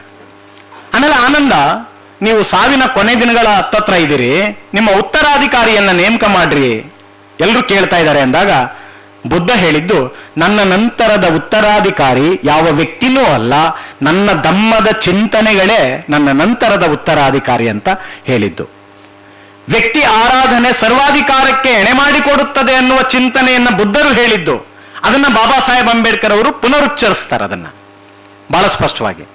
ಇನ್ನೊಂದು ಮಾತು ಹೇಳ್ತಾರೆ ಬುದ್ಧ ತನ್ನ ಶಿಷ್ಯ ಆನಂದನಿಗೆ, ನೋಡಪ್ಪ, ನಾನು ನನ್ನ ಅನುಭವಕ್ಕೆ ದಕ್ಕಿದ ನನಗೆ ಸರಿಕಂಡ ಚಿಂತನೆಗಳನ್ನ ಹೇಳಿದ್ದೇನೆ ಇಲ್ಲಿಯವರೆಗೆ. ನನ್ನ ಸಾವಿನ ನಂತರ ನನ್ನ ಚಿಂತನೆಗಳು ಅಪ್ರಸ್ತುತವೆನಿಸಿದರೆ, ಆ ಕಾಲಕ್ಕೆ ಅದು ಹೊಂದೋದಿಲ್ಲ ಅಂತ ಅನ್ನಿಸಿದರೆ ದಯವಿಟ್ಟು ನನ್ನ ಚಿಂತನೆಗಳನ್ನ ತಿದ್ದುಪಡಿ ಮಾಡಿಕೊಳ್ಳಿ, ಮಾರ್ಪಡಿಸಿಕೊಳ್ಳಿ ಅಂತ ಹೇಳ್ತಾರೆ. ಬಹುಶಃ ಬಾಬಾ ಸಾಹೇಬ್ ಅಂಬೇಡ್ಕರ್ ಬುದ್ಧರ ಈ ಚಿಂತನೆಗಳನ್ನೇ ಕಾನ್ಸ್ಟಿಟ್ಯೂಷನ್ ಒಳಗಡೆ ಅಮೆಂಡ್ಮೆಂಟ್ ಅನ್ನುವ ಕಾನೂನನ್ನ ಸೇರಿಸಿದ್ದಾರೆ. ಹಾಗಾಗಿ ಸಂವಿಧಾನಕ್ಕೆ ಅದು ಜಾರಿಯಾದಾಗಿನಿಂದ ಇವತ್ತಿನವರೆಗೆ ಸಾಕಷ್ಟು ತಿದ್ದುಪಡಿಗಳು ಆಗಿದ್ದಾವೆ. ಅದನ್ನ ನಾವು ಬುದ್ಧನ ಚಿಂತನೆಯ ಹಿನ್ನೆಲೆಯಲ್ಲೇ ಇವೆಲ್ಲವನ್ನ ಗಮನಿಸಬೇಕು ಅಂತ ಅನ್ಸುತ್ತೆ ಸ್ನೇಹಿತರೆ. ಬಾಬಾ ಸಾಹೇಬ್ ಅಂಬೇಡ್ಕರ್ ಅವರು ಬೌದ್ಧ ಧರ್ಮವನ್ನು ಸ್ವೀಕರಿಸುವುದರ ಹಿಂದೆ ಇಷ್ಟೆಲ್ಲ ಚರಿತ್ರೆಗಳಿರುವಂತದ್ದನ್ನ ನಾವು ನೋಡ್ತೇವೆ. ಯವಾಲದಲ್ಲಿ ನಡೆದಂತ ನಿಮ್ನ ವರ್ಗಗಳ ಸಮಾವೇಶದಲ್ಲಿ ಬಾಬಾ ಸಾಹೇಬ್ ಅಂಬೇಡ್ಕರ್ ಅವರು ಮೊಟ್ಟ ಮೊದಲಿಗೆ ಹಿಂದೂ ಧರ್ಮವನ್ನ ನಾನು ತ್ಯಜಿಸುವುದಕ್ಕೆ ಯೋಚನೆ ಮಾಡ್ತಾ ಇದ್ದೀನಿ ಅಂತ ಹೇಳ್ತಾರೆ ಮೊಟ್ಟ ಮೊದಲಿಗೆ ಯವಾಲ ಸಮ್ಮೇಳನದಲ್ಲಿ. ಯಾಕೆ? ಅಲ್ಲಿ ಸಮಸ್ಯೆಗಳಿದಾವೆ ಅಂತ. ಈ ಸಮಸ್ಯೆ ಪರಿಹಾರ ಆಗೋದೇ ಇಲ್ಲ ಅಲ್ಲಿ ಅಂತ ಯಾವಾಗ ಅನ್ಸುತ್ತೆ ಅಂಬೇಡ್ಕರ್ಗೆ, ಅವಾಗ ಅವರು ಇಲ್ಲ ಹಿಂದೂ ಧರ್ಮವನ್ನ ತ್ಯಜಿಸೋದ್ರಲ್ಲಿ ಅರ್ಥವಿದೆ ಅಂತ ಅನ್ಸುತ್ತೆ. ಅವರು ಯವಾಲದಲ್ಲಿ ಆ ಮಾತುಗಳನ್ನ ಹೇಳ್ತಾರೆ.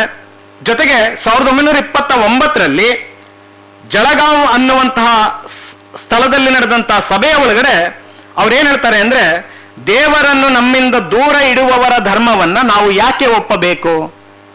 ದೇವರನ್ನೇ ನಮ್ಮಿಂದ ದೂರ ಇಟ್ಟಿದ್ದಾರೆ. ಅನ್ಯ ಧರ್ಮದವರನ್ನ ದ್ವೇಷಿಸುವ, ವಿರೋಧಿಸುವ ಕಾರಣಕ್ಕಾಗಿ ನಾವೆಲ್ಲ ಹಿಂದೂಗಳಾಗ್ತೀವಿ. ಆ ಸಮಸ್ಯೆ ಇಲ್ಲ ಅಂದಾಗ ಹಿಂದೂಗಳ ಒಳಗಡೆನೆ ನಾವೆಲ್ಲ ಜಾತಿಗಳಾಗ್ತೀವಿ ಅಂತ. ಹಿಂದೂ ಧರ್ಮದ ಮೂಲ ಎಲ್ಲಿದೆ? ಜಾತೀಯತೆ ಎಲ್ಲಿದೆ? ಜಾತೀಯತೆ ನಾಶವಾಗದ ಹೊರತು ಹಿಂದೂ ಧರ್ಮಕ್ಕೆ ಮುಕ್ತಿ ಇಲ್ಲ. ಆದರೆ ಸಮಸ್ಯೆ ಏನಿದೆ ಅಂದ್ರೆ, ಜಾತಿ ವ್ಯವಸ್ಥೆ, ವರ್ಣ ವ್ಯವಸ್ಥೆ ನಾಶವಾದ್ರೆ ಹಿಂದೂ ಧರ್ಮನೇ ನಾಶ ಆಗುತ್ತೆ. ಯಾಕೆಂದ್ರೆ ಅದರ ಕ್ಯಾರೆಕ್ಟರೇ ಚಾತುರ್ವರ್ಣ ಪದ್ಧತಿ ಅಥವಾ ಅದರ ಜಾತಿ ವ್ಯವಸ್ಥೆ, ಅಸ್ಪೃಶ್ಯತೆಯೇ ಹಿಂದೂ ಧರ್ಮದ ಕ್ಯಾರೆಕ್ಟರ್ ಅಂತ ಅಂಬೇಡ್ಕರ್ ಅವರು ತಮ್ಮ ಅಧ್ಯಯನದ ಮೂಲಕ ಕಂಡುಕೊಂಡು 1929ರಲ್ಲಿ ಜಳಗಾವ್ನಲ್ಲಿ ನಡೆದಂತ ಸಮಾವೇಶದಲ್ಲೂ ಕೂಡ ಮತ್ತೊಮ್ಮೆ ಅವರು ಹೇಳ್ತಾರೆ, ಹಿಂದೂ ಧರ್ಮವನ್ನ ನಾನು ತ್ಯಜಿಸಬೇಕಾದಂತ ಆಲೋಚನೆ ಮಾಡ್ತಾ ಇದ್ದೀನಿ ಅನ್ನೋದು. ಪ್ರಭಾತ್ ಟ್ಯಾಕಿಸ್ ಮದ್ರಾಸಿನಲ್ಲಿ ನಡೆದಂತ ಒಂದು ಸಭೆ ಒಳಗಡೆ ಭಾರತದಲ್ಲಿ ಬೌದ್ಧ ಧರ್ಮಕ್ಕೂ ಬ್ರಾಹ್ಮಣ ಧರ್ಮಕ್ಕೂ ಸಂಘರ್ಷ ಏನು ನಡೆದಿದೆಯಲ್ಲ ಅದೇ ನಿಜವಾದ ಚರಿತ್ರೆ ಅಂತ ಹೇಳ್ತಾರೆ. ಬೌದ್ಧ ಧರ್ಮ ಮತ್ತೆ ಬ್ರಾಹ್ಮಣ ಧರ್ಮದ ಸಂಘರ್ಷದಿಂದಾಗಿಯೇ ಭಾರತದ ಒಳಗಡೆ ವಿಚಾರವಾದ ಹುಟ್ಟಿಕೊಂಡಿದೆ ಅನ್ನುವ ಬಹಳ ಸ್ಪಷ್ಟವಾದ ಮಾತನ್ನ ಅಂಬೇಡ್ಕರ್ ಅವರು ಹೇಳ್ತಾರೆ. ಕೊನೆಗೆ ಅವರು 1935 ಅಕ್ಟೋಬರ್ 13ನೇ ತಾರೀಕು ನಾಸಿಕ್ನ ಯವಾಲಾ ಸಮಾವೇಶದಲ್ಲಿ 10,000 ಜನ ಅನುಯಾಯಿಗಳು ಇದ್ದಂತ ಸಮಾವೇಶದಲ್ಲಿ ಅವರು ಹೇಳ್ತಾರೆ, ನಾನು ಹಿಂದುವಾಗಿ ಹುಟ್ಟಿದ್ದೇನೆ, ಆದರೆ ಹಿಂದುವಾಗಿ ಸಾಯೋದಿಲ್ಲ. ಹಿಂದುವಾಗಿ ಹುಟ್ಟೋದು ನನ್ನ ಆಯ್ಕೆ ಆಗಿರಲಿಲ್ಲ, ಹುಟ್ಟಿದ್ದೇನೆ, ಆದರೆ ನಾನು ಯಾವ ಧರ್ಮದಲ್ಲಿ ಸಾಯಬೇಕು ಅನ್ನುವ ತೀರ್ಮಾನ ಅದು ನನ್ನ ಸ್ವಂತ ತೀರ್ಮಾನ.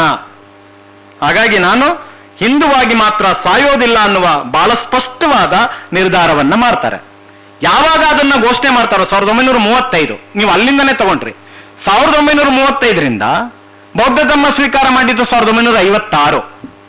ಆಲ್ಮೋಸ್ಟ್ ಎಷ್ಟು 10, 15, 16 ವರ್ಷಗಳ ಕಾಲ, ಒಂದು 20, 35, 45, 55, 21 ವರ್ಷಗಳ ಕಾಲ ಎಲ್ಲ ಧರ್ಮಗಳನ್ನ ಅಧ್ಯಯನ ಮಾಡಿದ್ದಾರೆ ಅಂಬೇಡ್ಕರ್ ಅವರು. ಏಕಾಏಕಿ ಬೌದ್ಧ ಧರ್ಮವನ್ನು ಸ್ವೀಕಾರ ಮಾಡಿದ್ದಲ್ಲ. ಯಾವಾಗ ಅವರು ನಾಸಿಕ್ನ ಯವಾಲ ಸಮಾವೇಶದಲ್ಲಿ ಅವರು ಆ ಮಾತನ್ನ ಹಿಂದುವಾಗಿ ಹುಟ್ಟಿದ್ದೇನೆ, ಹಿಂದುವಾಗಿ ಸಾಯೋದಿಲ್ಲ ಅಂತ ಹೇಳಿದಾಗ ಮುಸಲ್ಮಾನ್ ನಾಯಕ KL ಗೌಬಾ ಅನ್ನುವಂಥವ್ರು, ನೀವು ದಯವಿಟ್ಟು ನಮ್ಮ ಧರ್ಮಕ್ಕೆ ಬನ್ರಿ, ನೀವು ಕೇಳಿದಷ್ಟು ಹಣ ಕೊಡ್ತೀವಿ ಅಂತ ಬೇಡಿಕೆ ಇಡ್ತಾರೆ. ವಾರಣಾಸಿಯ ಮಹಾಬೋಧಿ ಸೊಸೈಟಿಯವರು, ನೀವು ಬೌದ್ಧ ಧರ್ಮಕ್ಕೆ ಬನ್ನಿ, ಇಲ್ಲಿ ಜಾತಿ ಗುಂಪುಗಳಿಲ್ಲ ಅಂತ ಅವರು ಕೂಡ ಹೇಳ್ತಾರೆ. ಹಾಗೇನೆ ಮೆಥೋಡಿಸ್ಟ್ ಎಪಿಸ್ಕೋಪಲ್ ಚರ್ಚ್ನ ಬಿಷಪ್ ಬ್ರೆಟನ್ ಥೋರ್ಬುನ್ ಬಾಡ್ಲೆ ಅನ್ನುವಂಥವ್ರು ಕೂಡ ನೀವು ಕ್ರೈಸ್ತ ಧರ್ಮಕ್ಕೆ ಬನ್ನಿ ಅಂತ ಅವರು ಆಹ್ವಾನ ನೀಡ್ತಾರೆ. ಈ ತರ ಅನೇಕ ಜನ, ಸ್ವರ್ಣ ಮಂದಿರದ ಉಪಾಧ್ಯಕ್ಷರಾಗಿದ್ದಂತ ಅವತ್ತಿನ ಸರ್ದಾರ್ ದಿಲೀಪ್ ಸಿಂಗ್ ದೋವಾಬಿಯಾ ಅನ್ನುವಂಥವ್ರು ಕೂಡ ನೀವು ಸಿಖ್ ಧರ್ಮಕ್ಕೆ ಬನ್ನಿ ಅಂತ ತುಂಬಾ ಜನ ಆಹ್ವಾನ ನೀಡ್ತಾರೆ. ಆಮಿಷಗಳನ್ನ ಒಡ್ತಾರೆ. ಇದನ್ನ ಅಂಬೇಡ್ಕರ್ ಅವರು ನಿರಾಕರಿಸ್ತಾರೆ. ಯಾಕೆ ನಿರಾಕರಿಸ್ತಾರೆ ಅಂದ್ರೆ, ನಾನು ಅಕಸ್ಮಾತ್ ಮುಸಲ್ಮಾನ ಧರ್ಮಕ್ಕೆ ಏನಾದ್ರೂ ಮತಾಂತರವಾದ್ರೆ, ಅವರು ಆರಂಭದಲ್ಲಿ ಈ ಧರ್ಮದಲ್ಲಿ ಇರೋದಕ್ಕಿಂತ ನೀವು ಮುಸಲ್ಮಾನ ಧರ್ಮಕ್ಕಾದ್ರೂ ಮತಾಂತರ ಆಗ್ರಪ್ಪ, ಇಲ್ಲಿ ಸರಿಗಿಲ್ಲ, ನಮಗೆ ಮನುಷ್ಯರಂತ ಕಾಣಲ್ಲ ಅಂತ ಒಂದ್ಸಾರಿ ಮುಂಬೈನಲ್ಲಿ ಮಾತಾಡಿದಾಗ ಒಂದು ಸಾಕಷ್ಟು ಕುಟುಂಬ ಮುಸಲ್ಮಾನ್ ಧರ್ಮಕ್ಕೆ ಮತಾಂತರ ಆಗ್ಬಿಡ್ತಾರೆ. ಅವ್ರು ಇವತ್ತಿಗೂ ಆ ಮುಸಲ್ಮಾನ್ ಧರ್ಮದಲ್ಲೇ ಇದ್ದಾರೆ ಮೊದಲಿಗೆ ಹೇಳಿದಾಗ. ಆಮೇಲೆ ಅವ್ರಿಗೆ ಅನ್ಸುತ್ತೆ, ನಾನು ಮುಸಲ್ಮಾನ ಧರ್ಮಕ್ಕೆ ಮತಾಂತರವಾದರೆ, ನಾನು ಕ್ರೈಸ್ತ ಧರ್ಮಕ್ಕೆ ಮತಾಂತರವಾದೆ, ಮುಂದೆ ನನ್ನ ಇಡೀ ಸಮುದಾಯವನ್ನೇ ಇವರು ಈ ದೇಶದವರಲ್ಲ ಅಪ್ಪ, ಹೊರಗಡೆ ಅವರು, ಯಾಕಂದ್ರೆ ನೋಡ್ರಿ ಮುಸಲ್ಮಾನರಾಗಿದ್ದಾರೆ, ಇವತ್ತು ನಡೀತಾ ಇದೆಯಲ್ಲ. ಹಂಗಾಗಿ ದಲಿತರನ್ನು ಕೂಡ ಮುಸಲ್ಮಾನ ಧರ್ಮದ ನೆಪದಲ್ಲಿ ಈ ದೇಶದಿಂದ ಹೊರಗಟ್ಟುವ ಅಪಾಯವಿದೆ ಅಂತ ಯೋಚನೆ ಮಾಡಿದ ಅಂಬೇಡ್ಕರ್, ಇಲ್ಲ, ನನ್ನ ಮೂಲ ನಿವಾಸಿಗಳ ಧಮ್ಮವಾದ, ಈ ದೇಶದಲ್ಲೇ ಹುಟ್ಟಿ ಬೆಳೆದ ನಿಸರ್ಗ ಧರ್ಮವಾಗಿರುವ, ಮಾನವ ಪ್ರೇಮವನ್ನ ಹೇಳುವ, ಸಮತೆ ಮೈತ್ರಿ ಕರುಣೆಯನ್ನ ಬೋಧಿಸುವ ನನ್ನ ಗುರು ಬೌದ್ಧ ಧಮ್ಮವನ್ನ ನಾನು ಸ್ವೀಕಾರ ಮಾಡೋದ್ರಲ್ಲೇ ಹೆಚ್ಚು ಅರ್ಥಪೂರ್ಣವಿದೆ ಅನ್ನುವ ಮಾತನ್ನ ಬಹಳ ಸ್ಪಷ್ಟವಾಗಿ ತೀರ್ಮಾನ ಮಾಡ್ತಾರೆ. ಗಾಂಧೀಜಿ, ರಾಜೇಂದ್ರ ಪ್ರಸಾದ್, ದೇವರುಕ್ಕರ್, ಕಜೋಲ್ಕರ್, ಡಾಕ್ಟರ್ ಸೋಲಂಕಿ, ಹಾಗೇನೆ ಶ್ರೀನಿವಾಸನ್, ಇವರೆಲ್ಲರೂ ಕೂಡ ಅಂಬೇಡ್ಕರ್ ಅವ್ರನ್ನ ವಿರೋಧಿಸ್ತಾರೆ. ನೀವು ಧರ್ಮವನ್ನ ಬದಲಾಯಿಸೋದು ಏನು ಹಾಕೊಂಡಿರೋ ಬಟ್ಟೆ ಬದಲಾಯಿಸೋದು ಅಲ್ಲ, ನೀವೇನ್ ಮಾಡ್ಲಿಕ್ಕೆ ಹೊರಟಿದ್ದೀರಿ, ನಿಮ್ ಜನರನ್ನ ದಾರಿ ತಪ್ಪಿಸ್ಲಿಕ್ಕೆ ಹೋಗ್ತಾ ಇದ್ದೀರಿ ಅನ್ನೋ ತರದ ಅನೇಕ ನಿಂದನೆಯ ಮಾತುಗಳನ್ನೆಲ್ಲ ಹಾಡ್ತಾರೆ. ಆದ್ರೆ ಕೊನೆಗೆ ಬಾಬಾ ಸಾಹೇಬ್ ಅಂಬೇಡ್ಕರ್ 1936 ಜನವರಿ 12 ಮತ್ತೆ 13 ಪುಣೆಯಲ್ಲಿ ನಡೆದಂತ ಸಭೆಯ ಒಳಗಡೆ ಹಿಂದೂ ಧರ್ಮವನ್ನ ಬಿಟ್ಟು ಹೊರಗೆ ಹೋಗುವ ದೃಢ ನಿರ್ಧಾರವನ್ನ ಘೋಷಣೆ ಮಾಡ್ತಾರೆ ಅವತ್ತು. ಹಾಗೇನೆ ಘೋಷಣೆ ಮಾಡಿದ ತರುವಾಯದಲ್ಲಿ ಬಹಳ ಮುಖ್ಯವಾಗಿ ಅವರು 1956 ಅಕ್ಟೋಬರ್ 14ನೇ ತಾರೀಕು ಬೌದ್ಧ ಧಮ್ಮವನ್ನು ಸ್ವೀಕಾರ ಮಾಡ್ತಾರೆ. 1956 ಅದೇ ಅಕ್ಟೋಬರ್ 15ನೇ ತಾರೀಕು ಮರುದಿನ ಒಂದು ಐತಿಹಾಸಿಕವಾದಂತಹ ಭಾಷಣವನ್ನ ಮಾಡಿದ್ದಾರೆ. ನಾನು ಏಕೆ ಬೌದ್ಧ ಧಮ್ಮವನ್ನ ಸ್ವೀಕಾರ ಮಾಡಿದೆ ಅನ್ನುವಂತಹದ್ದನ್ನು. ಹಾಗೆಯೇ ಬಹಳ ಮುಖ್ಯವಾಗಿ 1954 ಡಿಸೆಂಬರ್ 1ನೇ ವಾರದಲ್ಲಿ ರಂಗೂನ್ನಲ್ಲಿ ಜರುಗಿದಂತ ಬೌದ್ಧ ಸಮಾವೇಶದಲ್ಲಿ ಬಾಬಾ ಸಾಹೇಬ್ ಅಂಬೇಡ್ಕರ್ ನಾನು ಬೌದ್ಧನನ್ನ ಹಿಂಬಾಲಿಸದೆ ನನಗೆ ಅನ್ಯ ಮಾರ್ಗವಿಲ್ಲ ಅನ್ನುವ ಮಾತನ್ನ ಹೇಳಿರುವಂತದ್ದನ್ನ ನಾವು ಗಮನಿಸ್ತೇವೆ. ನೀವೆಲ್ಲರೂ ಗಮನಿಸ್ರಿ, ನವೆಂಬರ್ 1951ರಲ್ಲಿ ಬುದ್ಧ ಮತ್ತು ಆತನ ಧಮ್ಮ ಕೃತಿಯನ್ನು ಅವರು ಬರೆಯೋದಕ್ಕೆ ಆರಂಭ ಮಾಡ್ತಾರೆ. 56ರಲ್ಲಿ ಕಂಪ್ಲೀಟ್ ಮಾಡ್ತಾರೆ. 1956ರಲ್ಲಿ 56 ಮೇ ತಿಂಗಳಲ್ಲಿ ಅವರು ಲಂಡನ್ನಿನ BBC ಇದಕ್ಕೆ ಅವರೊಂದು ಸಂದರ್ಶನ ನೀಡಿದ್ದಾರೆ. ಬೌದ್ಧ ಧಮ್ಮ ನನಗೇಕೆ ಇಷ್ಟ ಅನ್ನುವ ಒಂದು ಸಂದರ್ಶನವನ್ನ ನೀಡಿದ್ದಾರೆ. ಅದು ಕೂಡ ಬಹಳ ಇಂಪಾರ್ಟೆಂಟ್ ಆದಂಥದ್ದನ್ನ ನಾವು ಗಮನಿಸಬೇಕು ಸ್ನೇಹಿತರೆ. ಹಾಗೇನೆ ಬಹಳ ಮುಖ್ಯವಾಗಿ 1956 ಅಕ್ಟೋಬರ್ 3ನೇ ತಾರೀಕು ಆಕಾಶವಾಣಿಗೆ ಮಾಡಿದಂತ ನನ್ನ ತತ್ವಜ್ಞಾನ ಅನ್ನುವಂತ ಚಿಂತನೆ ಒಳಗಡೆ ಬುದ್ಧರ ಚಿಂತನೆಗಳನ್ನ ಬಾಬಾ ಸಾಹೇಬ್ ಅಂಬೇಡ್ಕರ್ ಅವರು ಪ್ರಸ್ತಾಪ ಮಾಡಿರುವಂತದ್ದನ್ನ ನಾವು ಗಮನಿಸ್ತೀವಿ ಸ್ನೇಹಿತರೆ. ಹೀಗೆ ಅಂಬೇಡ್ಕರ್ ಅವರು ನಿಧಾನಕ್ಕೆ ಬುದ್ಧನ ಚಿಂತನೆಗಳನ್ನ ಅಧ್ಯಯನ ಮಾಡ್ತಾ ಅದರ ಕಡೆಗೆ ಚಲಿಸ್ತಾ ಕೊನೆಗೆ 1956 ಅಕ್ಟೋಬರ್ 14ನೇ ತಾರೀಕು ಬುದ್ಧರಾಗಿ ಅವರು ಮರಳಿ ಮನೆಗೆ ನಡೆದಿರುವಂತದ್ದನ್ನ ನಾವು ಗಮನಿಸ್ತೀವಿ. ನಾಗಪುರದಲ್ಲಿ ಬೌದ್ಧ ಧಮ್ಮವನ್ನು ಸ್ವೀಕಾರ ಮಾಡಿ 15ನೇ ತಾರೀಕು ಸ್ಪೀಚ್ ಮಾಡ್ತಾರಲ್ಲ, ಆಗ ಅವರು ಬಹಳ ಎಷ್ಟು ವೈಬ್ರೆಂಟ್ ಆದಂತಹ ಇಡೀ ಮನುಧರ್ಮಕ್ಕೆ ದೊಡ್ಡ ಶಾಕ್ ನೀಡ್ತಕ್ಕಂಥ 22 ಪ್ರತಿಜ್ಞೆಗಳನ್ನ ಬೋಧನೆ ಮಾಡ್ತಾರೆ ಅಂಬೇಡ್ಕರ್ ಅವರು. ಆ ಬೋಧನೆಗಳು ಎಷ್ಟಿದಾವೆ ಅಂದ್ರೆ ಒಂಥರ ಕೆಂಡದ ಉಂಡೆಗಳ ತರ ಇದಾವವು. ಇವತ್ತಿಗೂ ಅದನ್ನ ಈ ಮನುವಾದ ಅರಗಿಸ್ಕೊಳ್ಳಿಕ್ ಸಾಧ್ಯನೇ ಇಲ್ಲ. ಇಡೀ ಅವತ್ತು 5 ಲಕ್ಷಕ್ಕಿಂತ ಹೆಚ್ಚು ಜನ ತನ್ನ ಅನುಯಾಯಿಗಳು ಸೇರಿದಂತಹ ಸಮಾವೇಶದಲ್ಲಿ, ಆ ಬೌದ್ಧ ದೀಕ್ಷೆಯ ಸಮಾವೇಶದಲ್ಲಿ ಮರುದಿನ ಮಾಡಿದ ಸ್ಪೀಚ್ನಲ್ಲಿ 22 ಪ್ರತಿಜ್ಞೆಗಳನ್ನ ಮಾಡಿದ್ದಾರೆ. ಅದನ್ನ ದಯವಿಟ್ಟು ತಾವೆಲ್ಲರೂ ಓದಬೇಕು. ಆ 22 ಪ್ರತಿಜ್ಞೆಗಳಲ್ಲಿ ಕೆಲವನ್ನ ಮಾತ್ರ ನಾನು ಹೇಳ್ತೇನೆ. ದೇವರ ಅವತಾರಗಳಲ್ಲಿ ನನಗೆ ನಂಬಿಕೆ ಇಲ್ಲ ಅಂತ ಹೇಳಿದ್ದು ಅಂಬೇಡ್ಕರ್. ಬುದ್ಧ ವಿಷ್ಣುವಿನ ಅವತಾರ ಅಲ್ಲ, ಇದನ್ನ ಒಪ್ಪಬೇಡಿ ಅಂತ ಹೇಳಿದ್ರು. ಆ ಪ್ರತಿಜ್ಞೆಗಳಲ್ಲಿ ಬರ್ತಕ್ಕಂಥ ಕೆಲವು ಪ್ರತಿಜ್ಞೆಗಳಿವು.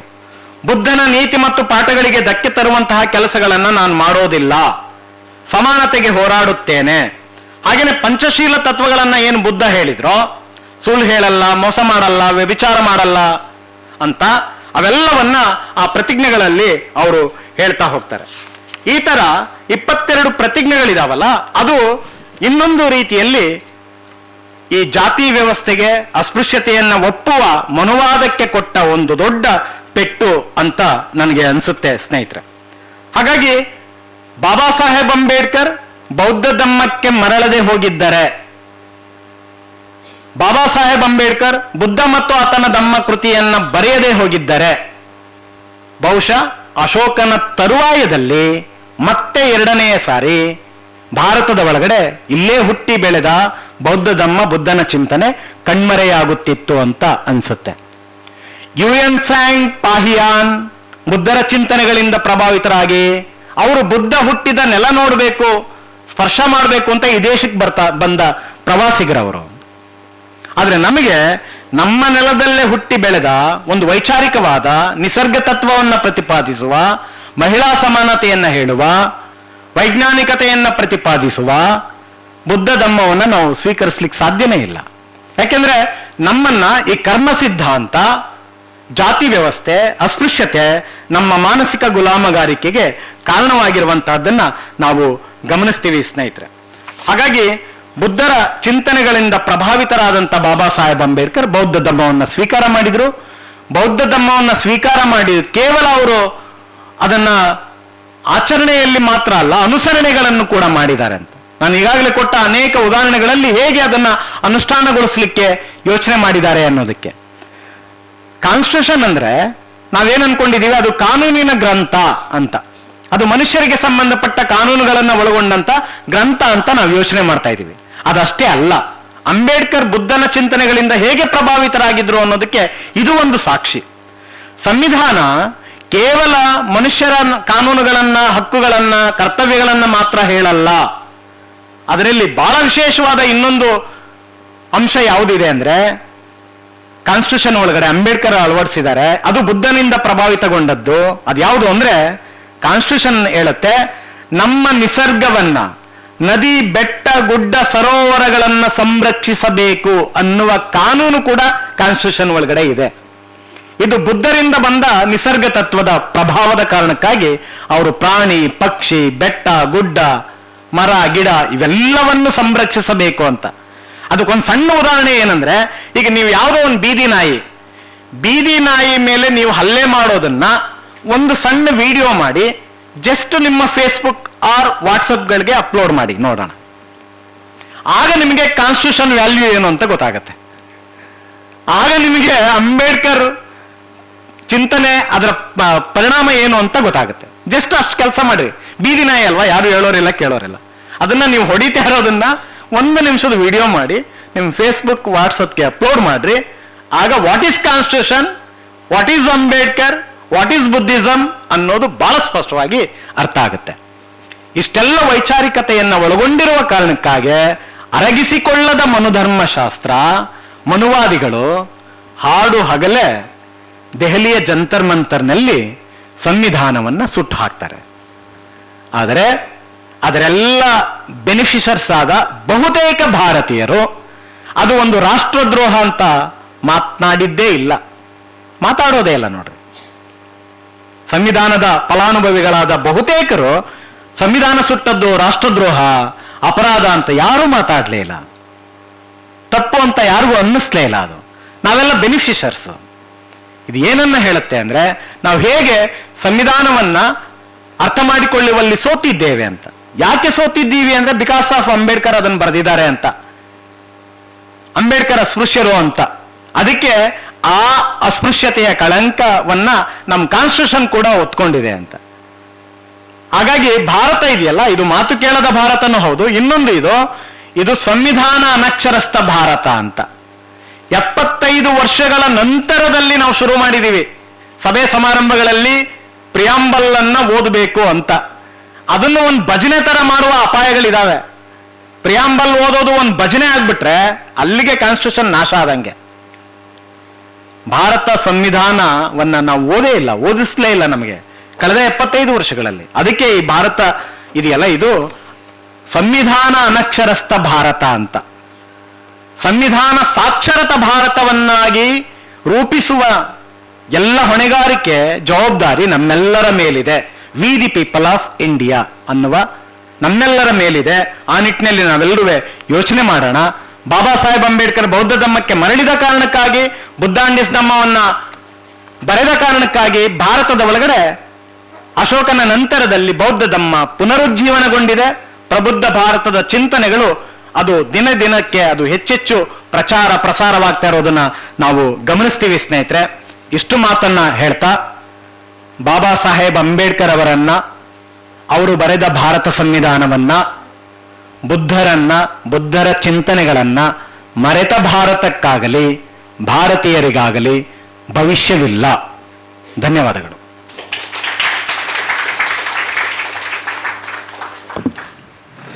ವಿದ್ಯೆಗಾಗಿ ಹಸಿದಿದ್ದ ಮಸ್ತಕಗಳಿಗೆ ತಮ್ಮ ಅದ್ಭುತವಾದ ಉಪನ್ಯಾಸವನ್ನು ಉಣಬಡಿಸಿದ ಸರ್ ನಿಮಗೆ ಧನ್ಯವಾದಗಳು.